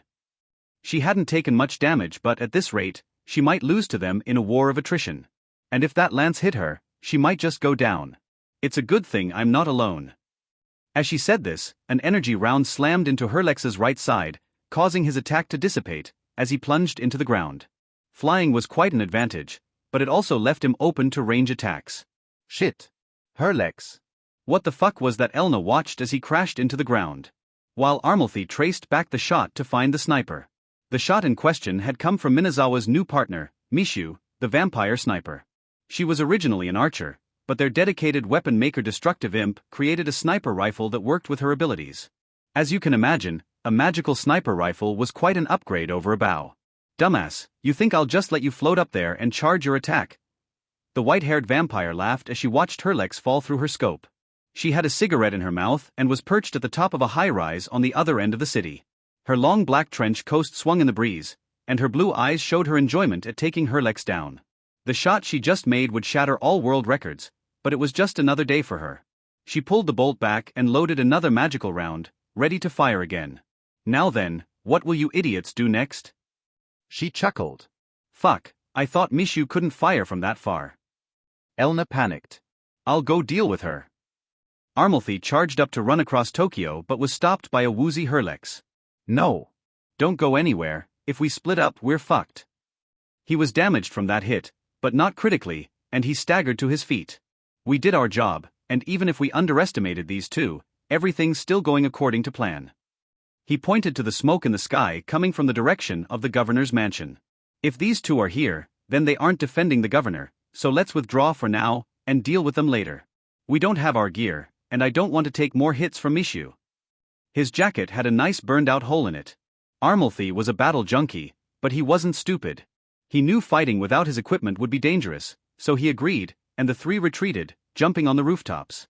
Mishu refrained from firing out of concern for destroying the buildings, and Minazawa was too slow to give chases. Damn it. She cursed into her calm. Mishu, do you have visuals on them? They hauled ass across the rooftops, but they're not going towards the governor's mansion. I can't take a shot like this. If I miss, I might explode a building or two. Mishu's voice replied over the comm. Though, her voice sounded like it was holding back laughter when she mentioned exploding buildings. Yeah, don't do that. If they're disengaging, it's not worth the risk. She called out to another person. Aoi, how are things looking at the governor's place? She was speaking to the one in charge of the returnee unit she was a part of. Not great honestly, you two were the only agents we had within range to respond to these attacks. The other three weren't close enough, and since we sent you to City Hall, the governor was killed. Aoi responded, her voice gloomy. A silence came over the comms network until Minazawa spoke up. Understood, our intel told us something was going to happen, but I never expected a coordinated attack by 10 others. She knew each of these people personally, and she couldn't believe they would do something like this. Should we head to the governor's mansion and clean up? She wanted to bash these idiots' heads in for what they'd done. That won't be necessary. It seems that when those three fled, the ones at the mansion did the same. She was talking to someone in the background at the same time. From what I heard, they weren't expecting you to, and so they didn't bring their gear, which was fortunate, but I don't think we're going to get that lucky in the future. The fact that they came in normal clothing with no FWO equipment was baffling, and Minazawa didn't understand what they were thinking. Why wouldn't they bring any equipment? Were they just that overconfident? If those three had brought their full gear, this would have been trouble. Minazawa's mind raced as she tried to understand their logic. God, I really hope Akaji isn't involved with these idiots, or we're fucked. Return to base, we'll do a full debriefing, and I've got the rest of the team en route here. When the 5 of you are present, we'll get started. Aoi sounded dejected. I guess no sleep tonight for me. Understood, Minazawa and Mishu. The 2 women disengaged and allowed emergency services to handle the rest as they rushed back to their headquarters in Tokyo Central Police Department. After the revelation that some FWO survivors had retained their game abilities, the government swiftly moved to bring as many as it could under its control. At present, it had 5: Minazawa, Mishu, Destructive Imp, Excelsior and Superbia.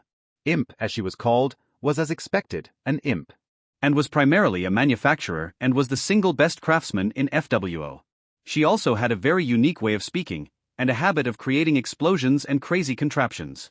Excelsior was similar to Ishigami in his role, but he was a cleric and used a 2-handed warhammer. He was a healer, was fantastic at zone of control, and as a half-giant, he could hit incredibly hard. Superbia was an Oni swordsman. She was fast and lethal and primarily used an Odachi for her attacks. Her Oni fire was dangerous and had the effect of stripping opponents of natural resistance. She was probably the only player that could give Akaji a run for her money in terms of speed. This group was commanded by a fellow survivor, but one which had not retained her powers. Prior to FWO, Aoi Yukike's was an officer in Tokyo PD. Once she woke up, her connection to the other players landed her the position of leading this special team. To say that she was overwhelmed was the understatement of the century, but she had no choice but to take on this role. The returnees refused to work under someone who didn't understand FWO and their abilities. Imp was the last to arrive, and the meeting began with Aoi recapping the day's events and detailing what they knew. Tokyo had lost both its city council and sitting governor to a terrorist attack by a group calling themselves Libra, ironic considering they are exact opposite of law and order. They consisted of 10 returnees, each of which was either a social outcast before FWO or had bad experiences after returning from the game. After taking a moment to review the list of names, Minazawa put her head in her hands. Herlex is bad enough, but Merkiel and Sabia are involved too. She sighed. Add in that maniac Armalthy, and you've got the best hits of the assault team's misfit club. Herlex, Merkiel, and Sabia were some of the most dangerous and rouge members of the assault team, and on multiple occasions, fights had broken out between them and the other members. Hishia had always stepped in to stop them, but they were always a pain. Having those 3 backed by 7 others was trouble, and Minazawa doubted they could win against them in a straight-up fight. Imp aside, there are only 4 of us, Mishu spoke up. I don't think we're delusional enough to think we can just take them on without a plan. Mishu had always been distant from other players and was not actually part of the assault team. Like Akaji, she played mostly solo, and her build was a little more adept at killing players than most. However, unlike Akaji, the vampire was not a player killer and had minimal PvP experience. Best I might be able to do is pick a few of them off, but we just saw that even a surprise hit from my rifle isn't enough to drop one of them with 1 hit, even without gear. She clicked her tongue. Yes. Imp agreed. Help assistance needed. Imp cackled. The angel thing that kills destroys must pay suffer. Imp's speech was quick and erratic. Imp's speech pattern was not because of her race. For whatever reason, she enjoyed a certain fantasy race's way of speaking and now only speaks that way. Everyone hated it but gave up trying to get her to stop. Spoiler. Any chance of us getting backup? Minazawa asked. There were other potential recruits among the returnees, but getting them on board was proving difficult. Aoi gave a wry smile. Not immediately. Others are unwilling to work with us for many different reasons, and we can't exactly compel them to help, nor would I. It was the answer everyone expected. However, there are 2 players we might be able to get help from that we haven't asked. Who? Excelsior asked. Imp tilted her head, waiting for an answer. The first is Hishia. Aoi continued. We haven't spoken to her yet for several reasons, but knowing her, she might be just what we need. Hishia was the best player in the assault team and is regarded as the reason the players escaped. With her power, they might be able to take down Libra. Makes sense, Mishu commented. With her tactical skill and overall power level, our chances of winning skyrocket. Why haven't you already asked her to join? Mishu knew Hishia didn't want to battle Akaji, but couldn't imagine her refusing to help in such a dire situation. Because we were worried she might be a danger to the country. Aoi gave an answer that confused the other 5. Danger? Danger how? Superbia asked. You and I both worked with Hishia every day, so how could you even think something like that? Superbia was frequently paired up with Hishia on floor clearing. Please keep this between us. Aoi took a deep breath. We had reason to believe that Hishia was in league with Akagi. Her eyes scanned her friends' faces. She could tell they were upset by her comments. Our surveillance recorded her spending excessive amounts of time with or around her over these last 2 months. And if you combine that with her statements during her interview, we feared she might have joined forces with her. Meeting Akagi? Excelsior thought for a moment. Do you know the content of those meetings? No, we don't. Any attempts at surveying Akagi's home proved futile. Aoi knew the government was wary about angering her, so they limited things to remote observation. Intelligence originally thought that whatever attack was coming would involve Akagi herself, but as we just saw, it wasn't Akagi that attacked. While we can't be certain of Hishia's motives, I'm pretty sure we can trust her on this. If Akagi isn't behind this whole thing, then we might need her help too. Oh! Imp cried out. Akagi's help? Don't tell me that she was your second player? Mishu wasn't thrilled with the idea of working with Akagi. But Akagi fun entertaining. Imp seemed excited to see her again. Fun for you, but that's because you're crazy, and you love giving her new toys to use. Mishu retorted. Imp was one of the few players that had a good relationship with Akagi in FWO. Mostly because the two shared a mutual love of creating the most overpowered and insane gear. Kaboom! He, Imp smiled. Why do I even bother? Mishu put her hand over her face in defeat. Do you really think she would even help us? Minazawa spoke up. She isn't a team player, and I can tell you that she'd never agree to work under anyone. Minazawa knew Akagi well enough to know that her peacefully joining the team wasn't going to happen. I don't know. Aoi shook her head. I never met her myself, but I've heard the stories. If nothing else, perhaps she would be willing to cooperate with us. Aoi was on the assault team but rarely saw direct combat. She was a logistics and support member and was more at home moving supplies and running the command center. Then I'll give you a warning. Minazawa's voice turned serious.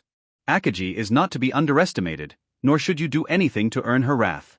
If you are seriously going to ask her for help, then you need to be courteous and respectful. Minazawa looked at Aoi. Additionally, you had better be prepared to pay one hell of a price for her help. I don't know what she'll ask for in exchange for her assistance, but it won't be cheap. Minazawa's feelings toward Akagi were complex. The death of her boyfriend at Akagi's hands left her with hatred in her heart. But when she heard Yumi's story, she could no longer blame her for killing him. She might not like Akagi, but she no longer hated her. The last thing we need is for Akagi to get upset and start attacking us as well, so I would recommend that one of us go and speak with her. I don't trust some random schmuck from the State Department not to fuck that up. She slammed her hand on the table. I see. Aoi was taken aback by Minazawa's statement. She knew the other players were wary around FWO's notorious Pika, and she herself saw Akagi on TV that day.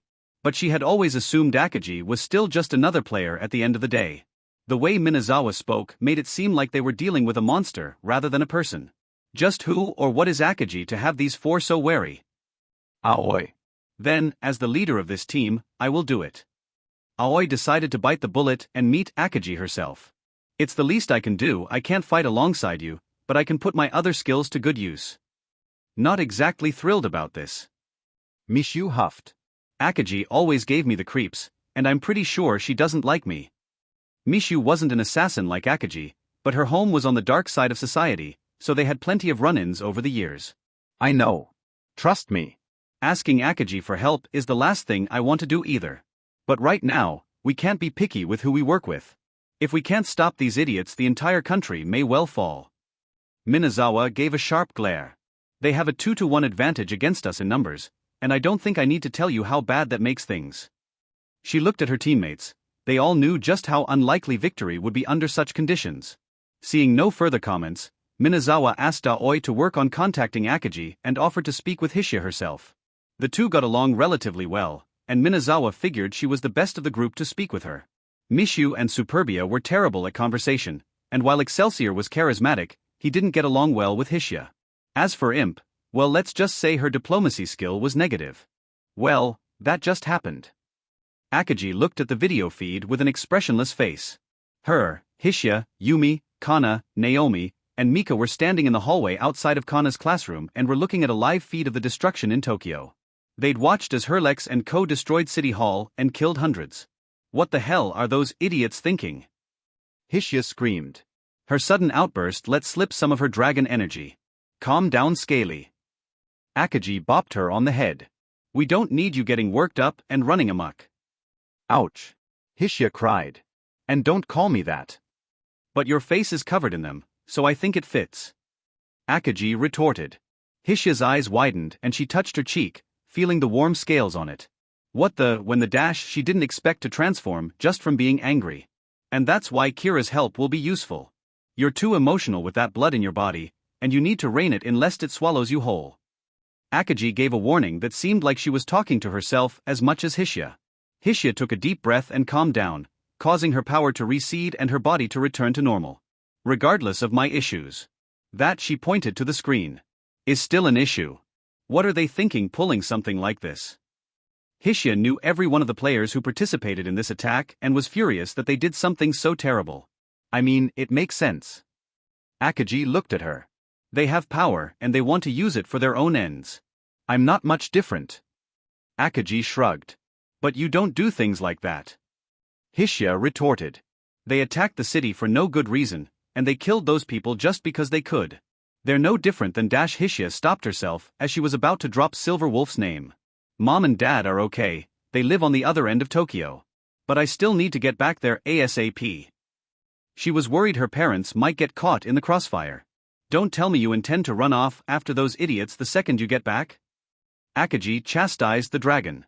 You're in no shape to fight right now, and even if you were, you can't access your full power, and it would be a 10v1. Akaji glared at her. I hope I don't need to tell you that you can't win in that situation. Akaji's words were harsh but true, and Hishia knew it.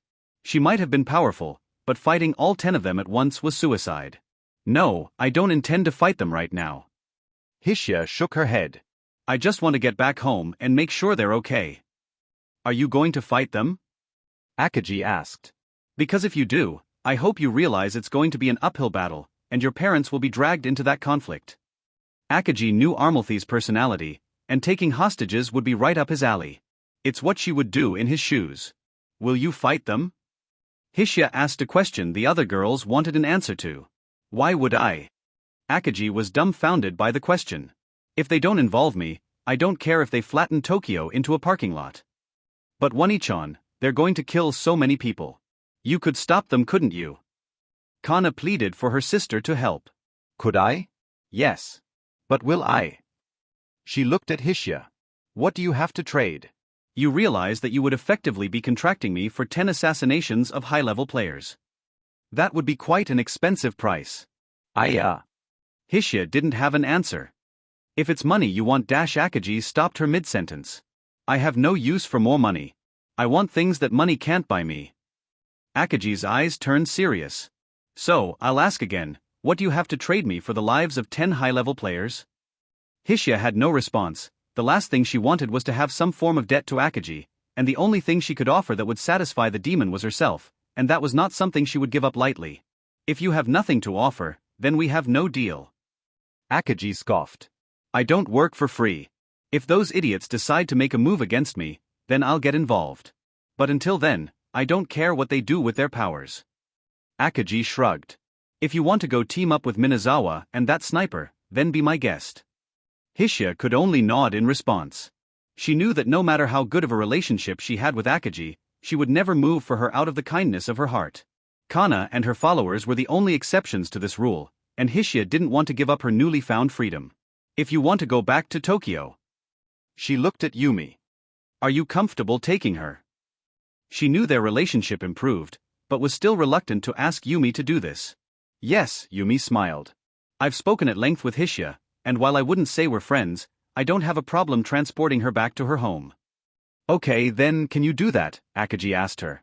It's much faster this way and lessens the chance of anything going wrong from you flying back. I wouldn't be shocked if they were waiting to ambush you on the return trip. Hishia hadn't even thought of something like that. Yumi pulled out her staff and Hishia walked beside her. They were going to return her immediately, but Akaji stopped Yumi as she swung her staff. Here. She flung a small item at Hishia. Take that, it might help you out if you need it. Hishia looked at her hand and saw a small crystal. It was an item she'd seen before. A transport crystal? These items were super rare in FWO, and Hishia only had a few. Crack that one if you ever need me, and you'll be taken directly to my side. Just think of it as something you smash in an emergency. Akagi smiled. I've got a plenty of them, so don't be shy. Hishia couldn't believe that Akagi gave her something this valuable, but she accepted it, hoping that using it wouldn't be necessary. A few moments later, the two disappeared in a flash of light, only for Yumi to reappear shortly after by herself. She'd taken Hishia to a point at the center of Tokyo, and she would have to travel the rest of the way under her own power. With Yumi back, Akagi looked at Kana. Well then, I think I'll stick around until you're ready to head home. As she said this, she turned around and began walking towards the stairwell, causing Yumi to take a bow and follow after her. The girls were left stunned by what they witnessed, and a bad feeling welled up in their stomachs. What's going to happen to One-Ichan? Kana's heart told her that her sister and her world would soon change. Her eye, it was the same color as that day. Two chappies. Naomi never expected that she would feel so hollow after achieving her goal of revenge. When the news broke that the Mitsuhide family had been killed, she couldn't even bring herself to feel joy. She didn't regret asking for Akagi's help, but at the same time, she also couldn't help but feel that it was pointless. Their deaths wouldn't bring back her family, nor would it fill the hole within her heart. When she returned home that night, she cried in Marin's arms, not tears of joy, but tears of sadness and despair. With the death of the Mitsuhide family, Naomi lost her reason to live, and she had never prepared for the future beyond that.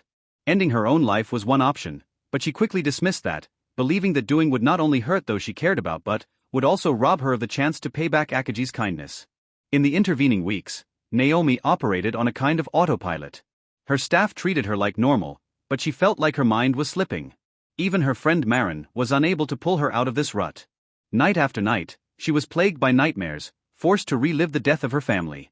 But strangely, whenever she woke from those horrible dreams, she felt a warmness around her. Much like the feeling of her mother wrapping her arms around her when she was a child. At first, she thought she was going insane, but one of the maids told her that perhaps it was a sign that her family still loved her and wanted her to live on. Then, on the night before the school cultural festival, she decided to read the letter Yumi had given her.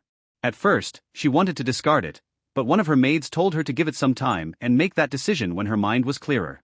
After giving it some thought, she figured that while she could not forgive that family for what they did, she might as well honor Ruji's last wish and read what he had to say. Opening the sealed letter, she read what he had to say. Spoiler. As she finished the letter, Naomi began to cry. While she could never forgive the family for what it did, reading Rijui's final words was like reading a letter from her own grandfather. She'd known the man since she was a child and had seen him frequently over the years. She never knew how he felt and assumed that he was part of her parents' death. So when he told her to live on and become someone she could be proud of, her heart melted. As she stared down at the letter with her tear-filled eyes, a voice from behind her caused her to jump. I see you finally read the old man's letter. When she turned around, one of her maids was in the room. She'd never even heard the door open. Why are you in here? Naomi was confused. The maids never entered her room without permission, and she didn't appreciate being spied on. Why wouldn't I make sure you're okay? She chuckled. You should be happy, it's not every day I offer this kind of after-service care. She snapped her fingers, and her shape changed into that of Akagi. Is that better? Akagi smiled. Wah, Akagi. Naomi was shocked. Wah, since when were you Dash? Since not long after Yumi gave you that letter, Akagi answered. I've popped in every now and then to check on you. I was worried you might have gotten lost in the darkness, so I kept an eye on you. Akagi gave a warm smile. Naomi's mind raced as she recalled the last few weeks. She had thought it strange that she didn't recognize one of the maids but assumed it was some new hire and pushed the thought out of her mind. Did Marin know? Naomi asked. Of course she did. I got permission from her first. Akagi nodded. I wasn't just going to skulk around your home without asking her. She shrugged. I honestly didn't think you were going to open that thing. She moved to sit on Naomi's bed. Did you know what it said? Naomi asked. Nope. Akagi denied reading the letter. It wasn't for me, so I had no business reading it. I see, Naomi's face softened. He was a really nice man, even at the very end he didn't blame me for wanting them all dead. He was one of the very few good men in this world, Naomi. Akaji kicked her feet back and forth over the edge of the bed. He understood just how bad things had gotten, but he was unable to do anything to stop them. A pity, really. I would have liked him as a subordinate. Akaji had a habit of collecting talented people. Thank you for checking on me. Naomi was slightly embarrassed. You were the one encouraging me to read the letter and everything, and well. You're welcome, to be honest. I helped you for myself as much as you. Akaji gave a dry laugh. What do you mean? Naomi didn't understand. When I met you that first time. When I saw you break down into tears. You reminded me of myself. We were both left without a family and cast aside. We only had and could rely upon ourselves. I was lucky in that I had Kana. But when I saw you, I thought that perhaps it was a glimpse into my life if she wasn't around. That I would have become a cold, broken person and done who knows what out of anger. Akaji stood up. I just didn't want you to go down that dark route, and I kind of figured that you needed some help. I hope that doesn't sound patronizing. Akaji was a little embarrassed as she explained. PFFFFFF. Naomi busted out laughing. What? Is me wanting to help so funny? Akaji got more embarrassed. No, it's not that.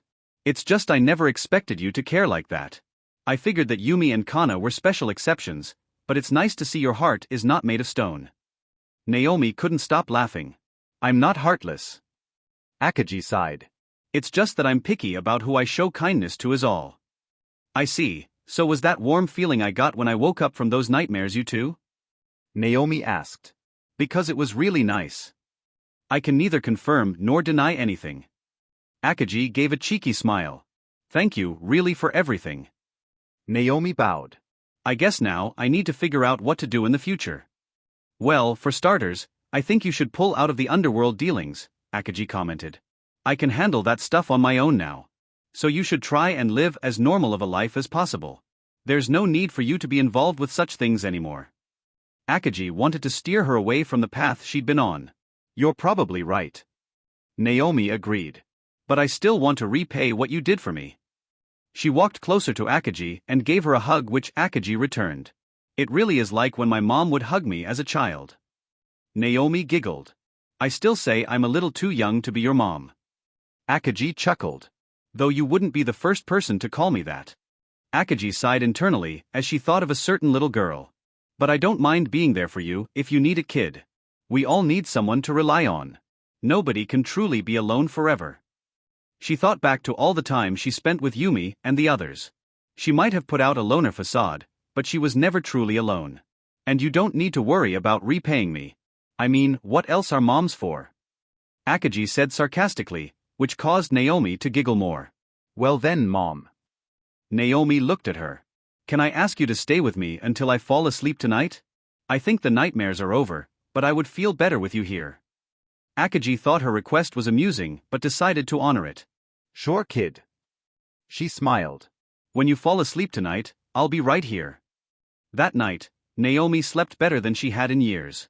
Akaji's presence was like a warm blanket that soothed her battered heart. Spoiler. Few days after the attack on City Hall, Hishia found herself waiting in a park in downtown Tokyo.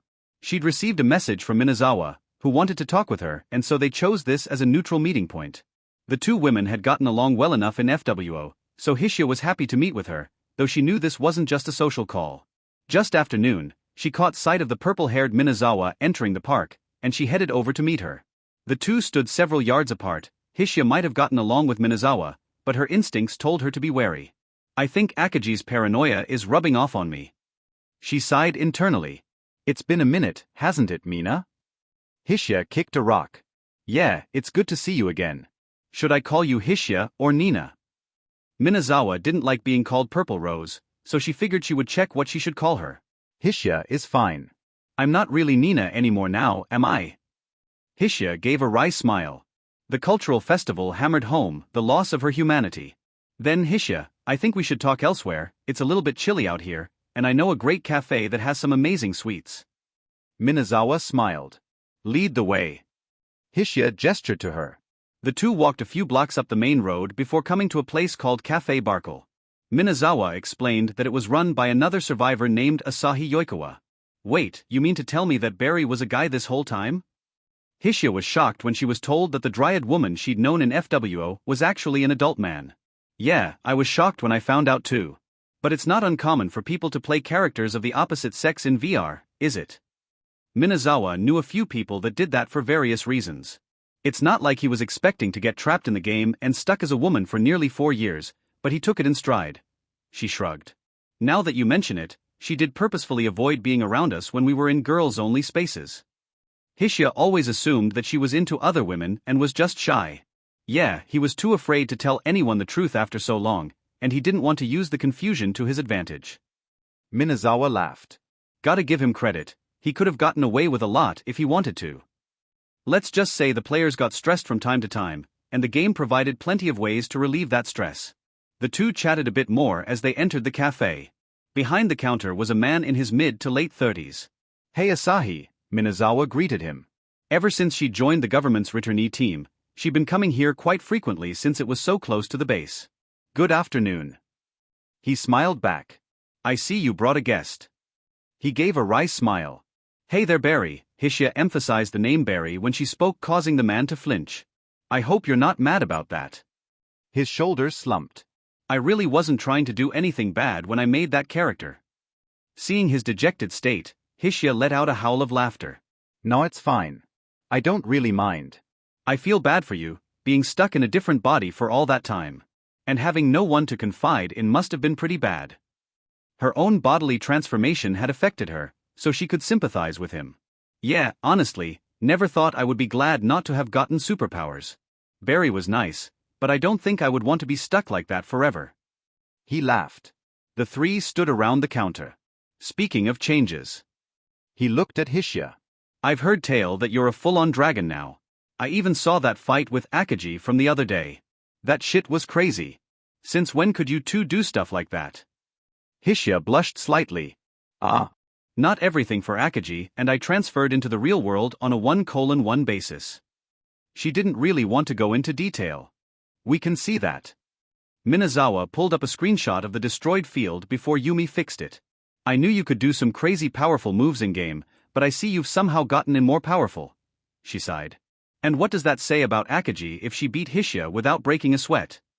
Minazawa held back from speaking that question aloud. I know you're here for more than just to talk to an old man like me, so tell me what you want, and I'll bring it over. I doubt anyone will come today after what happened. He looked around at the empty cafe. I finally get back home to my shop, and it looks like this. He shook his head. The recent attack by Libra had spooked the general population, and most businesses were either closed or empty. The two ordered some tea/coffee and a few cookies before taking a seat at one of the booths. I'm pretty sure I know why you wanted to talk with me, but I want to hear it from you first. Hishia dipped a cookie in the tea before munching on it. Minazawa looked down at her tea for a moment before giving Hishia a determined look. We need your help. I assume you want me to fight this group called Libra? Hishia's face was expressionless as put on the persona she'd used in-game. Yes. Right now there are only 5 of us, for if you take Imp out since she can't fight. Minazawa took a sip of her coffee. The way things are, I doubt we can beat 10 players with 4. Even without their gear, the 3 of them would likely have beaten me if not for Mishu's surprise. Hishia recalled the explosion that took down Herlex. So that's who that was. Who else do you have? Me, Imp, Mishu, Superbia, and Excelsior. Our team leader Aoi was also in FWO, but she didn't keep her abilities. Minazawa put down the empty cup. Aoi. Hishia didn't recognize that name. Sujira was her name in FWO. She ran things at the command center and helped with supply and logistics. She was apparently part of Tokyo PD before the game. Minazawa explained. I remember her. She was always super helpful. Hishia smiled as she called the face of the girl. So, as you can see, we're pretty limited in terms of manpower. We've been trying to contact other players to see if they'll help, but most have been standoffish. Minazawa couldn't blame them after they saw what the government tried to do to Akaji. And you think that by adding me to the mix, you can win? Hishia was quite powerful, but she didn't think that she alone could defeat so many people. At the very least, it would help. Perhaps with you on the team, others would join too. The hero's call for aid might be quite useful. It's not that I don't want to help, it's just that. Hishia thought for a moment. If I do agree to join, that would place a target on my parents' back, and I don't want to risk them getting dragged into this fight. You and I both know Armalthy wouldn't hesitate to go after them. Hishia's parents meant the world to her, and she didn't want to put them in danger. And it's not like you can guarantee their safety, and I most certainly don't want to lock them away until the danger has passed. You're right, and we're all worried about what might happen to our families. Minazawa's own family was at risk of her actions. But that's the price we were willing to pay to use our powers for good. She continued. Look, I'm not going to pretend I know what happened between you and Akaji, but I know that you're a good person and you care about others. But the Hishia that I know would never sit back and let innocent people suffer. I understand your life was changed by virtue of your disease being cured, so I won't sit here and make demands. I just ask that you consider my offer, please. Minazawa pleaded for her help. I'll think about it, okay? Hishia couldn't refuse outright. Minazawa was right, she did want to help, but her fear of losing her family was holding her back from jumping straight into the action. Good. Minazawa let out a deep breath. There is one more thing I need to talk to you about. Oh? What's that? Hishia didn't expect more questions. We need to get in touch with Akaji. Do you think you could help facilitate that? I know you've been keeping in close contact with her, so she might listen to you. Aoi would be the one meeting her.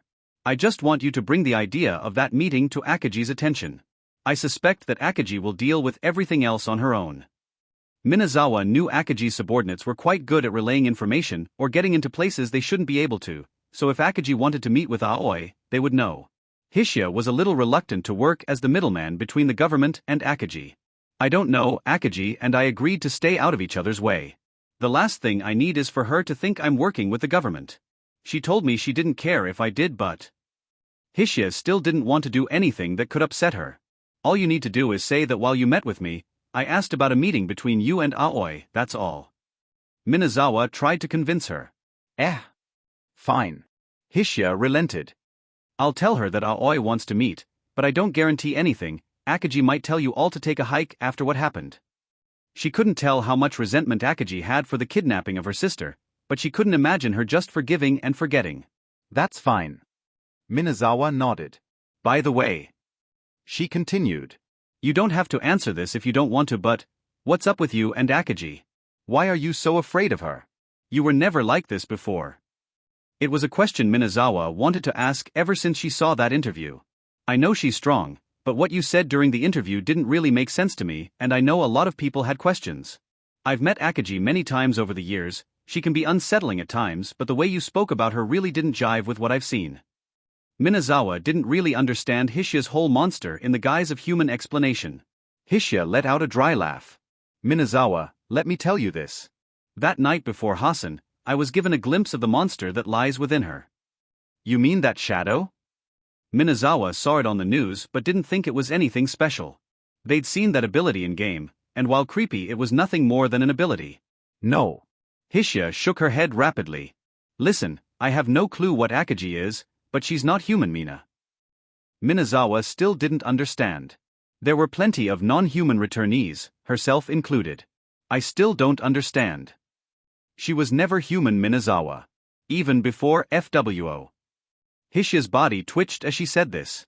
I don't know what the hell she is, but when I gazed into the blackness that was her soul that night, it stared back, and it looked at me as if I was nothing more than food.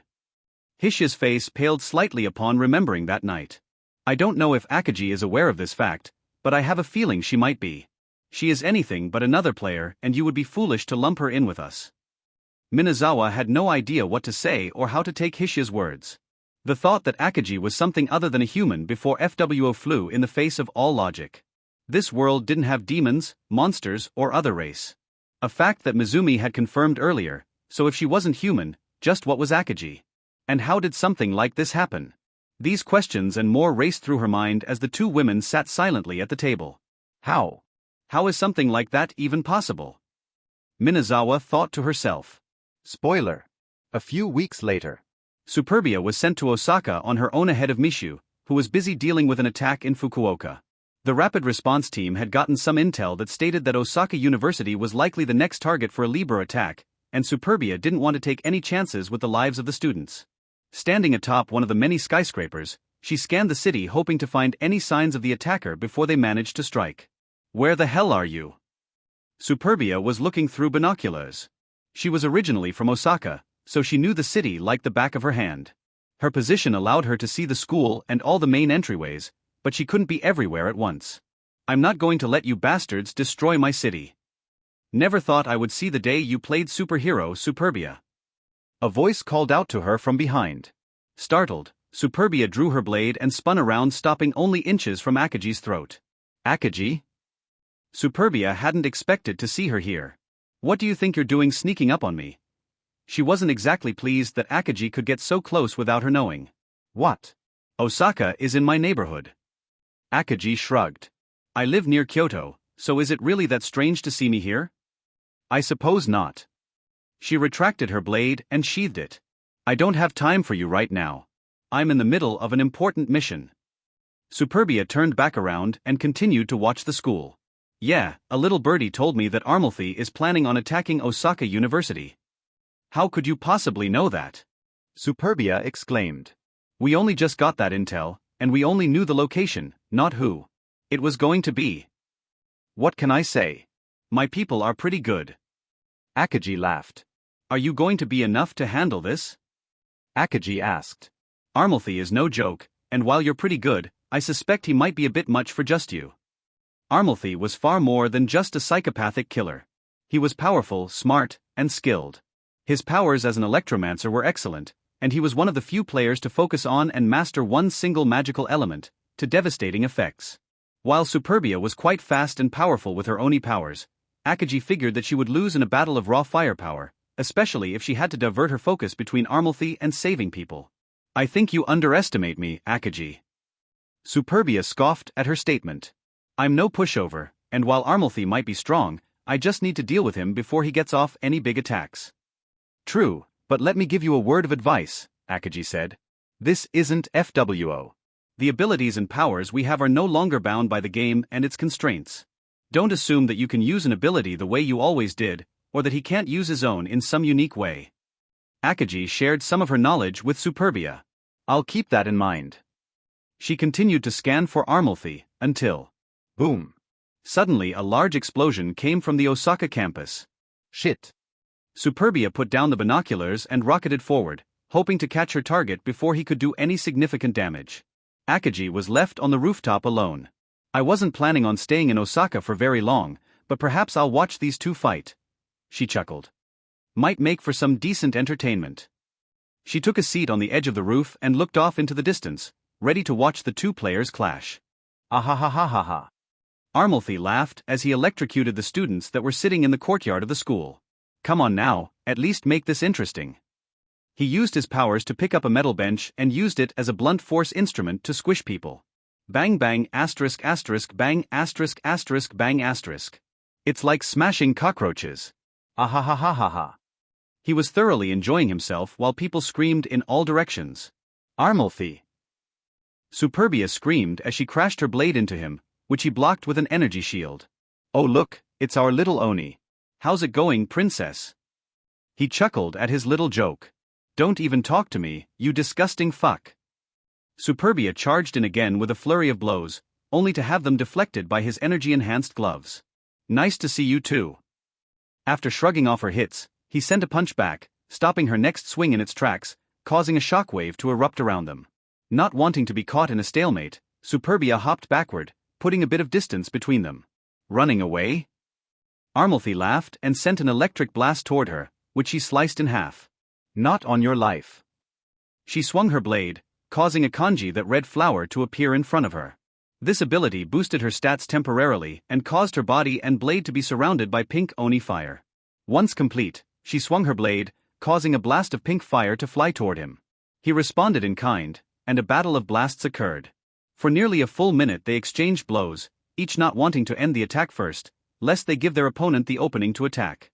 Annoyed at the stalemate, Amalfi sent a blast towards some nearby students.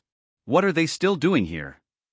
Superbia couldn't risk them getting hurt, so she ended her attack, taking one of Amalfi's blasts in the shoulder before moving to intercept the attack aimed at the students. She put herself between the students and the blast, cutting it in two, but just as she did, Amalfi appeared in front of her below her blade. A little distracted, aren't we? He charged energy in his fist and struck Superbia square in the gut. Gack! She spit up blood as she was flung backward, crashing into the brick wall behind her. His hit left her woozy, and she was stunned. Her defensive stats weren't very good, and like Akagi, if one could land a proper hit on her, the damage would be significant. Superbia struggled to her feet, using her Nodachi as a crutch. All that damage from just one hit. She couldn't believe just how bad she felt. If I take one more of those, I might not be going home. What's wrong? Armalthy floated in the air. You don't look so good, princess. He laughed at her bloodied and bruised appearance. You just surprised me is all. Superbia chuckled. How about you come down here and try that again? He put his hand on his chin. Nah. Armalthy charged up even more energy and began shooting it all around him. His attacks began to rain down everywhere. There were still a few students nearby, so Superbia zoomed forward and began collecting them, taking them into the school building. Getting distracted again? Armalthy said as he continued firing off more blasts at Superbia as she ran around. I'd say it's an appropriate handicap. Superbia exclaimed as she sent a few blasts of her own at him, which he easily blocked. The two stared at each other. The rest of the students and other civilians had fled, so Superbia would have less to worry about. I can't land a hit on him if he floats up there. Superbia's ranged options were limited as she was built for close quarters fighting. Then how about we try something different? Armalthy laughed as he slowly descended to the ground. I've been wanting to see just how much more fun I can have with these powers, and you'd make an excellent sparring partner. After he said this, electrical energy flowed into his body, covering him in a thin veil of power. Come on.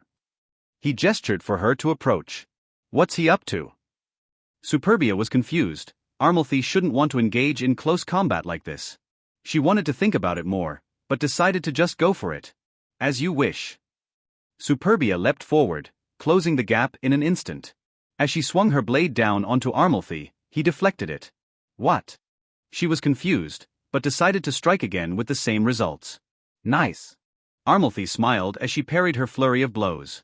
So I can actually do something like this, good to know. The two engaged in a close-quarters duel, with Superbia blocking his incoming fists and Armalthy easily deflecting Superbia's attacks. They moved at blistering speeds around the school, eventually finding their way onto the rooftop. Not bad, princess. Armalthy got a punch through, slamming her face with his powered-up punch, while Superbia managed to put a small scratch on his cheek with her blade. But I think you've hit the end of your rope. He flew back up into the air and prepared to send more blasts at her. She spit out some blood. I've still got plenty of fight in me, you son of a bitch. She took a deep breath and closed her eyes as her entire body was engulfed in a deep pink fire. This was her unique signature ability, Princess of Blood. It boosted all of her stats for a minute, but had the drawback of causing significant damage to her body at the end. She normally wouldn't use it, but with the lives of so many innocent people on the line, she needed to end Armalthy fast regardless of the cost. Ah, there it is. Armalthy was getting excited. Show me what you've got, princess. He charged up several more blasts and flung them at her, only for her blade to slice them apart in seconds. I hope you're ready to die, Armalthy. She sent a ball of pink fire at him and jumped into the air behind it. Armalthy batted the attack aside but wasn't expecting her to leap into the air, a place he held the advantage at. Her sudden appearance caught him off guard and allowed Superbia to get a clean slice across his chest as he tried to back out of the way. Ack! He cried out in pain. The wound was shallow but still hurt, and quite a bit of blood leaked out of him. You bitch! He grabbed Superbia with his offhand and threw her back towards the ground, burning himself on her fire. Once she landed, he began hurling massive amounts of electrical shots at her. She moved at full speed, dodging each one as she maneuvered around the courtyard. Looking for a way to offset her speed, Armalthy began to target the ground itself, hoping to cause her to misstep or stumble in a crater. Superbia was fast enough to dodge his blasts and the new craters, all the while looking for an opportunity to deal a finishing blow on Armalthy. Damn it, he cursed her in his head. The princess is just a little too dexterous for me. Seeing his attempt to slow her down fail, he figured his next best bet was to run out the clock on her ability, though he expected she wouldn't just let him do that. He used his right hand to pick up some metal benches and other objects and hurled them at her, trying to keep her back. However, in his haste, he made a fatal mistake. The objects he launched made perfect platforms for Superbia to jump on and reach him. Seeing this, she changed directions and jumped from bench to bench, and before he had time to react, she was already in his face. Shit. He tried to move, but unlike last time, he was partially stunned due to how rapidly he'd been using his abilities. He managed to twist his body slightly, meaning that when Superbia's Nodachi swung her blade it only cut his left arm off rather than slicing through his torso. Fuck! He cried out in pain, but rather than being stunned by the loss of his arm as Superbia hoped, he unleashed a massive blast of electrical energy from his body. Superbia was in no position to evade, as her movement in the air was limited, so she took the full brunt of his attack, causing her to fly into the upper floor of the school and crash through a window. Shit, Armalthy began cursing. Herlex can fix this, right? Right. In a complete panic, he used his ability to cauterize his wound to stop the gushing blood. He was so panicked that he didn't even think to finish Superbia off and instead grabbed his severed arm and flew as fast as possible back to Herlex, hoping the angel could reattach his arm. Superbia struggled to get to her feet as she watched him fly away. Humph serves you right. She chuckled as Princess of Blood timed out. Her body went limp, and she fell unconscious. Princess of Blood was an extraordinarily powerful ability. When she used it in the past it merely took her to lower health and gave her a temporary debuff. However, as Akaji warned, the game's rules no longer applied and its drawbacks were far more significant in the real world, and it would take days for Superbia to regain consciousness. Hiya! Yumi yelled as she threw a blast of energy toward Mizumi. Weak. Mizumi stomped her foot and a blast of water extinguished the attack. I told you, you need to properly envision your attack and channel your energy with as little waste as possible. She flung a blast of water back at her, which Yumi only barely stopped. You see the difference? Your attacks lack punch because you're not putting in the proper effort. She flung another attack. It looked like Mizumi was enjoying their practice as a way to get some payback on Yumi for her maid training. The two were sparring as they'd been doing most days. Part of Mizumi's deal was that she would teach Akaji and her followers more about magic and help them improve. Yumi was quite a powerful girl. But compared to the water spirit, she may as well have been little more than a child. Hishia and Akaji were watching the two, and Kana was hanging out with Chloe while Mika was spending time with Suzu and Yuzu. The two took an interest in the blue-haired girl and even took trips to her house from time to time. Humans who tolerated, let alone liked, Yukiana were quite rare in their world, so Mika's keen interest in them was amusing. Akaji joked with Mimi that she might just get grandchildren yet, which made her laugh. Meister. Chloe jumped on Akaji from behind, hugging her. What's up, kitty? She moved her hand to pet Chloe on the head. Where's Kana? Right here. She appeared alongside her. We wanted to check out the sparring, and Chloe wanted to see you. Kana gave a smile. Did you need something?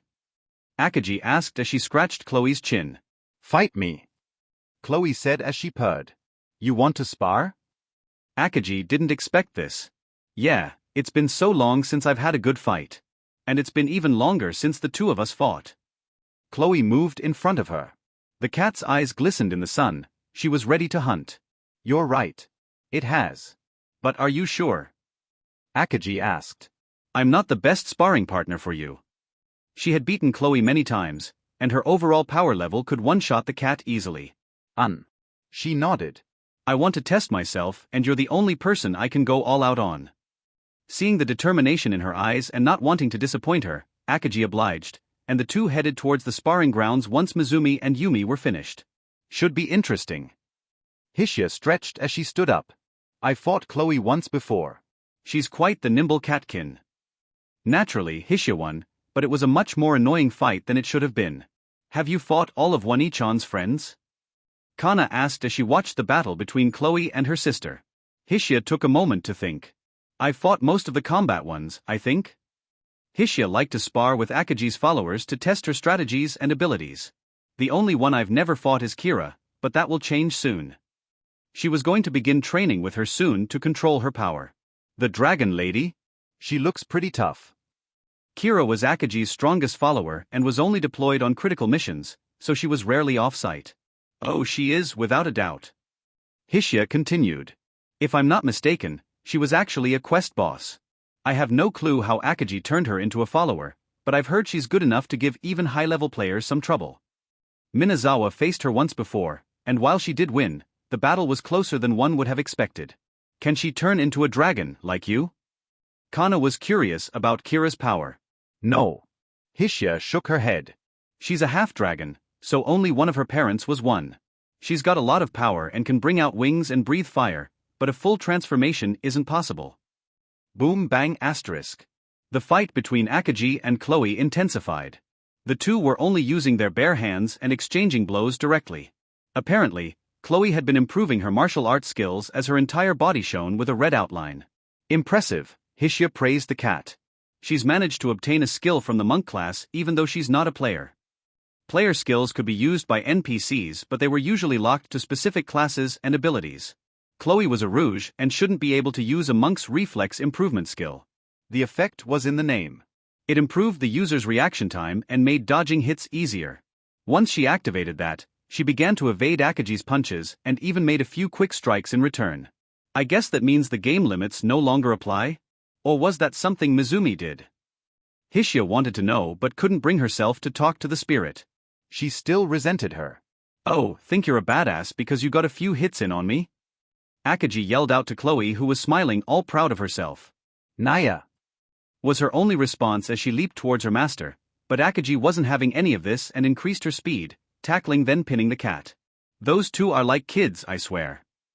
Hishia chuckled as she watched the exchange between them. Hard to believe our little cat once tried to kill her. Her line caused Kana to blink. What? Kana never heard of this before. Ah. You didn't know? Well, shoot. Hishia kicked herself for blurting that out. Well, too late now, and I doubt you will just let me off with that one, huh? Kana's glare told her no. So basically, our little cat was a member of a ninja clan in FWO. Her elders didn't really appreciate Akaji muscling in on their turf and sent Chloe to kill her. They assumed that their youngest ace would be more than enough to handle her, but as you can imagine. She pointed to Chloe being launched across the yard. She did not in fact handle her. That's crazy. Kana was shocked. Chloe was one of Akaji's most loyal and trusted followers, so what happened to cause the change in attitude from enemy to a friend? So why are they so close now? Well, in their clan, power is everything. If you are beaten by someone, it's taken as a sign to serve them. If you don't already have a master. Hishia continued. Akaji was the first person from outside of the clan elders to beat Chloe, as she was a prodigy. Akaji saw promise in her skills and offered to train her, and I can testify that she trained her well. Hishia gave a wry smile as she remembered her own duel with the cat. Once she was strong enough, Akaji had her go back and defeat her entire clan and bring them under her control, and by extension under Akaji's control. So that's why all the other ninjas are animal-eared people. Kana recalled the others she met when they were rescued.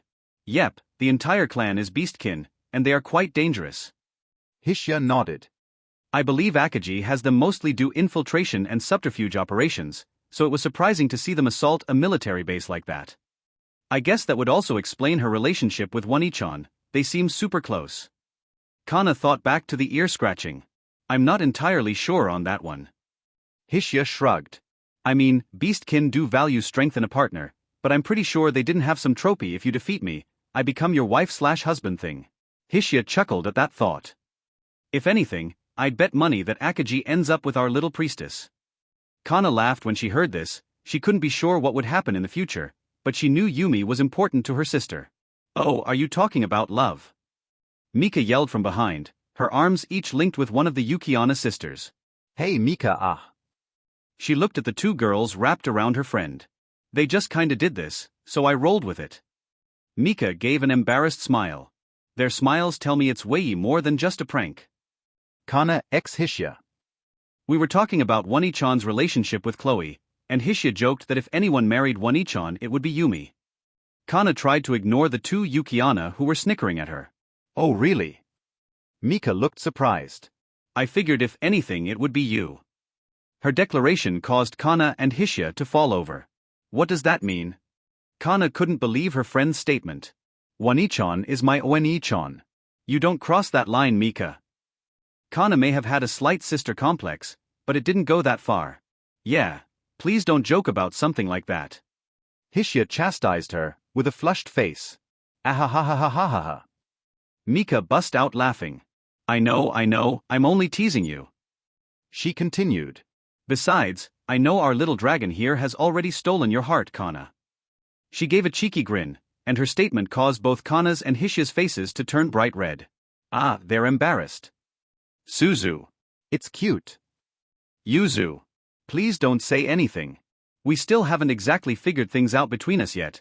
Hishia begged them to keep quiet. Don't worry, my lips are sealed. Mika smiled, and the two Yukiana nodded in agreement. Let's go have some tea. Yuzu gave Mika a big smile. Yes, let's. Suzu agreed, and the two girls' pleading eyes caused Mika to relent and head back into the house. Do you think she realizes that? Kana calmed down enough to speak. If she doesn't, she's the densest idiot in the world. Hishia's face was still red. I thought Mika liked men. She even dated a few guys in high school. Kana had no idea what brought on Mika's sudden change in preferences. Didn't you say she really liked Yukiana? Hishia looked at her. Perhaps she's attracted to that more than anything else. Hishia wasn't really good at this type of conversation. But still. Is she really gonna date both? Kana's head was spinning imagining such a situation, and her naturally dirty mind only made things worse. If she does, that's not really a big deal, is it? Suddenly Akaji's voice came from behind the two of them. Ah, how much did you just? Kana was about to die of embarrassment. We just finished, so I heard you talking about Mika and the two girls. Akaji chuckled. Thank God. Hishia ex Kana. Yukiana take romance seriously, so I doubt those two are just playing around. Akaji stretched. It wouldn't be shocking if they took an interest in Mika. She's a cheery girl with a strange obsession with their kind, and she's quite aloof. When I talked to Mimi, she said that's exactly the kind of man her husband was. But both of them? Kana was hung up on this point. Relationships were monogamous things. Yukiana don't really care about human morals, Kana. Each of those girls is over 300 years old and has never had a whiff of romantic attraction in their lives. Do you really think they care about such things? Akaji didn't see the issue. Though, her own broken mind may not make her the best person for such a conversation. And as long as Mika is okay with it, who cares? Are you sure they aren't just playing with her or taking advantage of her since she's so young? Hishia thought the age difference meant that the two would cause a power imbalance in the relationship, and she was worried about Mika. Nah, you don't need to worry about that. I trust those girls not to do something like take advantage of Mika. Plus, I already pulled them aside and warned them that if they did anything Mika was uncomfortable with or if they were just messing with her, they would get a visit from me. Akaji was far more threatening than any parent could ever be, and the two girls agreed to take things slowly and not to get overzealous with their actions. Akaji was mostly concerned that if the two did act up, that would upset Kana since her friend would be harmed. So, she took extra care to instill discipline into the two Yukiana. Besides, Mimi sees this as the best chance for her to have grandkids, so I'm pretty sure she'll be on top of things. Akaji recalled that conversation and laughed. Grandkids? That's not possible. The Kana and Hishia exclaimed. Such a thing shouldn't be possible for obvious reasons. Yukiana have just the magic to make it happen though. Akaji winked, and the two girls looked at each other dumbfounded. Though it only works on Yukiana. Steering away from the embarrassing conversation, Hishia decided to mention what Minazawa had spoken to her about the other day. So they want to meet me again? Akaji let out a sigh as she pinched the bridge of her nose in irritation. And what? Beg me for help?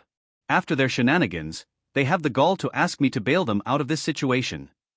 Akaji figured this was coming, but the fact that the Japanese government would ask for help from someone they tried to kill was amusing to her. Pretty much. Minazawa said things looked dire, and no offense, but if they're contemplating seeking help from you, they must be. Hishia shrugged her shoulders. Yeah, 1 minute they try to kill me, the next they come crying for help. Akaji thought for a moment before a nasty smile came across her lips. Tell them I'll meet, but I'll do it here. She let out an evil laugh. Wani-chan has that look again. She turned to Hishia. Don't look at me. I'm not getting involved. Hishia crossed her arms in an X pattern. What?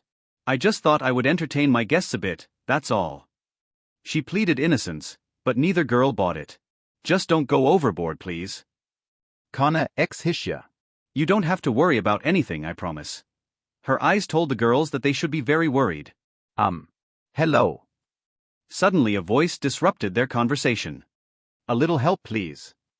Hishia, Kana and Akaji looked up into a nearby tree and saw a pink fox girl dangling from a rope, tied up. They always takes their jokes too far. Her ears drooped. How long have you been up there, Sakura? Akaji asked as she hopped up the branches. Longer than I would like to admit. Her face got red. I wanted to say something sooner, but I didn't want to bother anyone. Akaji untied the girl and brought her down to the ground. Chloe and the other ninja had a habit of playing pranks on each other in the name of training, and this poor girl had been on the receiving end of such an event. This wasn't the first time Akagi had to free her from one of the other ninjas' traps. A little later that day, while Akagi was out, Kana decided to head over to the dojo, where Chloe and some of her clan members were sparring. The building was filled with animal-eared ninjas all crowded around a central arena. Chloe was practicing with the fox girl that was tied in the tree earlier that day. The others noticed Kana's appearance and made room for her to pass. She didn't like this kind of special treatment but had come to accept it as the sister of their master. Come on, Sakura. I know you can do better than that. Naya. Chloe and the fox girl were engaged in a wrestling match. The cat had her opponent in a chokehold and was on the verge of pinning her to the ground before she tapped out. Better than last time, but you still need to work on escaping an opponent's grapple. You didn't need to tap out of that. There were at least 3 ways you could have escaped. Naya. Chloe began to lecture her, and the other ninja about methods of escaping an opponent's grapple. She used the fox girl to demonstrate just how to escape, causing a shock when she easily twisted her body and turned a seemingly unbreakable lockback on her opponent. See easy. The cat girl smiled, causing a burst of nervous laughter among her subordinates. A moment later, Chloe noticed Kana. Hello. Naya. She bounced over. What's up? You never come in here. Kana was a bookworm through and through. Physical activity like this was never something she was good at. I was kind of wondering if maybe someone could teach me a little about self-defense? Kana asked meekly. I just don't want to be a burden to One-chan and have her worried about protecting me all the time. Chloe inspected her, walking in circles around her. Okay, Naya. Kana was shocked by her acceptance. Really? I thought you would say no. Meister already told me you might come by and ask at some point, Naya. Chloe smiled. She figured you would feel the need to defend yourself even a bit. So she asked me to help you out if you did. Chloe's face turned serious. Just be warned, even the basic martial arts moves are dangerous to learn, and your enemy might get hurt or even worse if you use them. I know you can't use any advanced techniques, but still, even basic things can kill. Is that all right? Kana gulped. The thought of taking another person's life made her stomach churn, but she didn't relent. Hopefully I never have to use anything I learn, but I can't just rely on One-chan to protect me at all times. She knew this wouldn't be much, but she couldn't just sit by and be protected all the time. She wanted to help, even a little. Good attitude, Naya. Chloe liked that answer. Also, you might be Meister's sister, but I won't go easy on you. She smiled. Well, I will since you're not able to take a beating as well as the others. Chloe scratched her cheek as she stammered. But what I mean is that I won't treat you special. Chloe tried to explain what she meant, and ended up tripping over her words, which caused the others to chuckle. Sounds good to me. I wouldn't want it any other way. Kana smiled. Great then, let's start right now. She grabbed Kana by the arm and put her in the arena. Let's start with some basic punches and kicks. I need to get you adjusted to forms and have you get comfortable moving your body. From what Meister told me, you're not that active. Chloe snickered, which caused Kana to blush slightly. I just never saw the reason to do more exercise than I need to be healthy is all. Kana was actually quite fit, but compared to Chloe and the others, she might as well be a couch potato.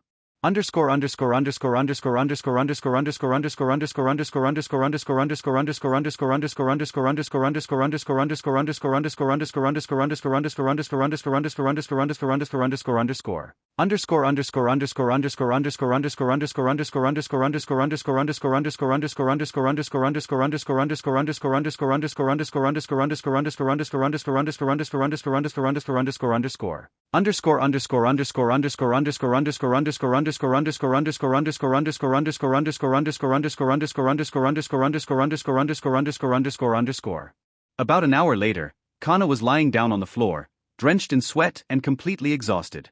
Chloe walked over and looked down at her red face. Well, you lasted longer than I expected. The cat gave a cheeky grin. Come back to the dojo every day and either I or one of my students will continue your lessons. She looked around at the others. Isn't that right? Her eyes told her they had no choice.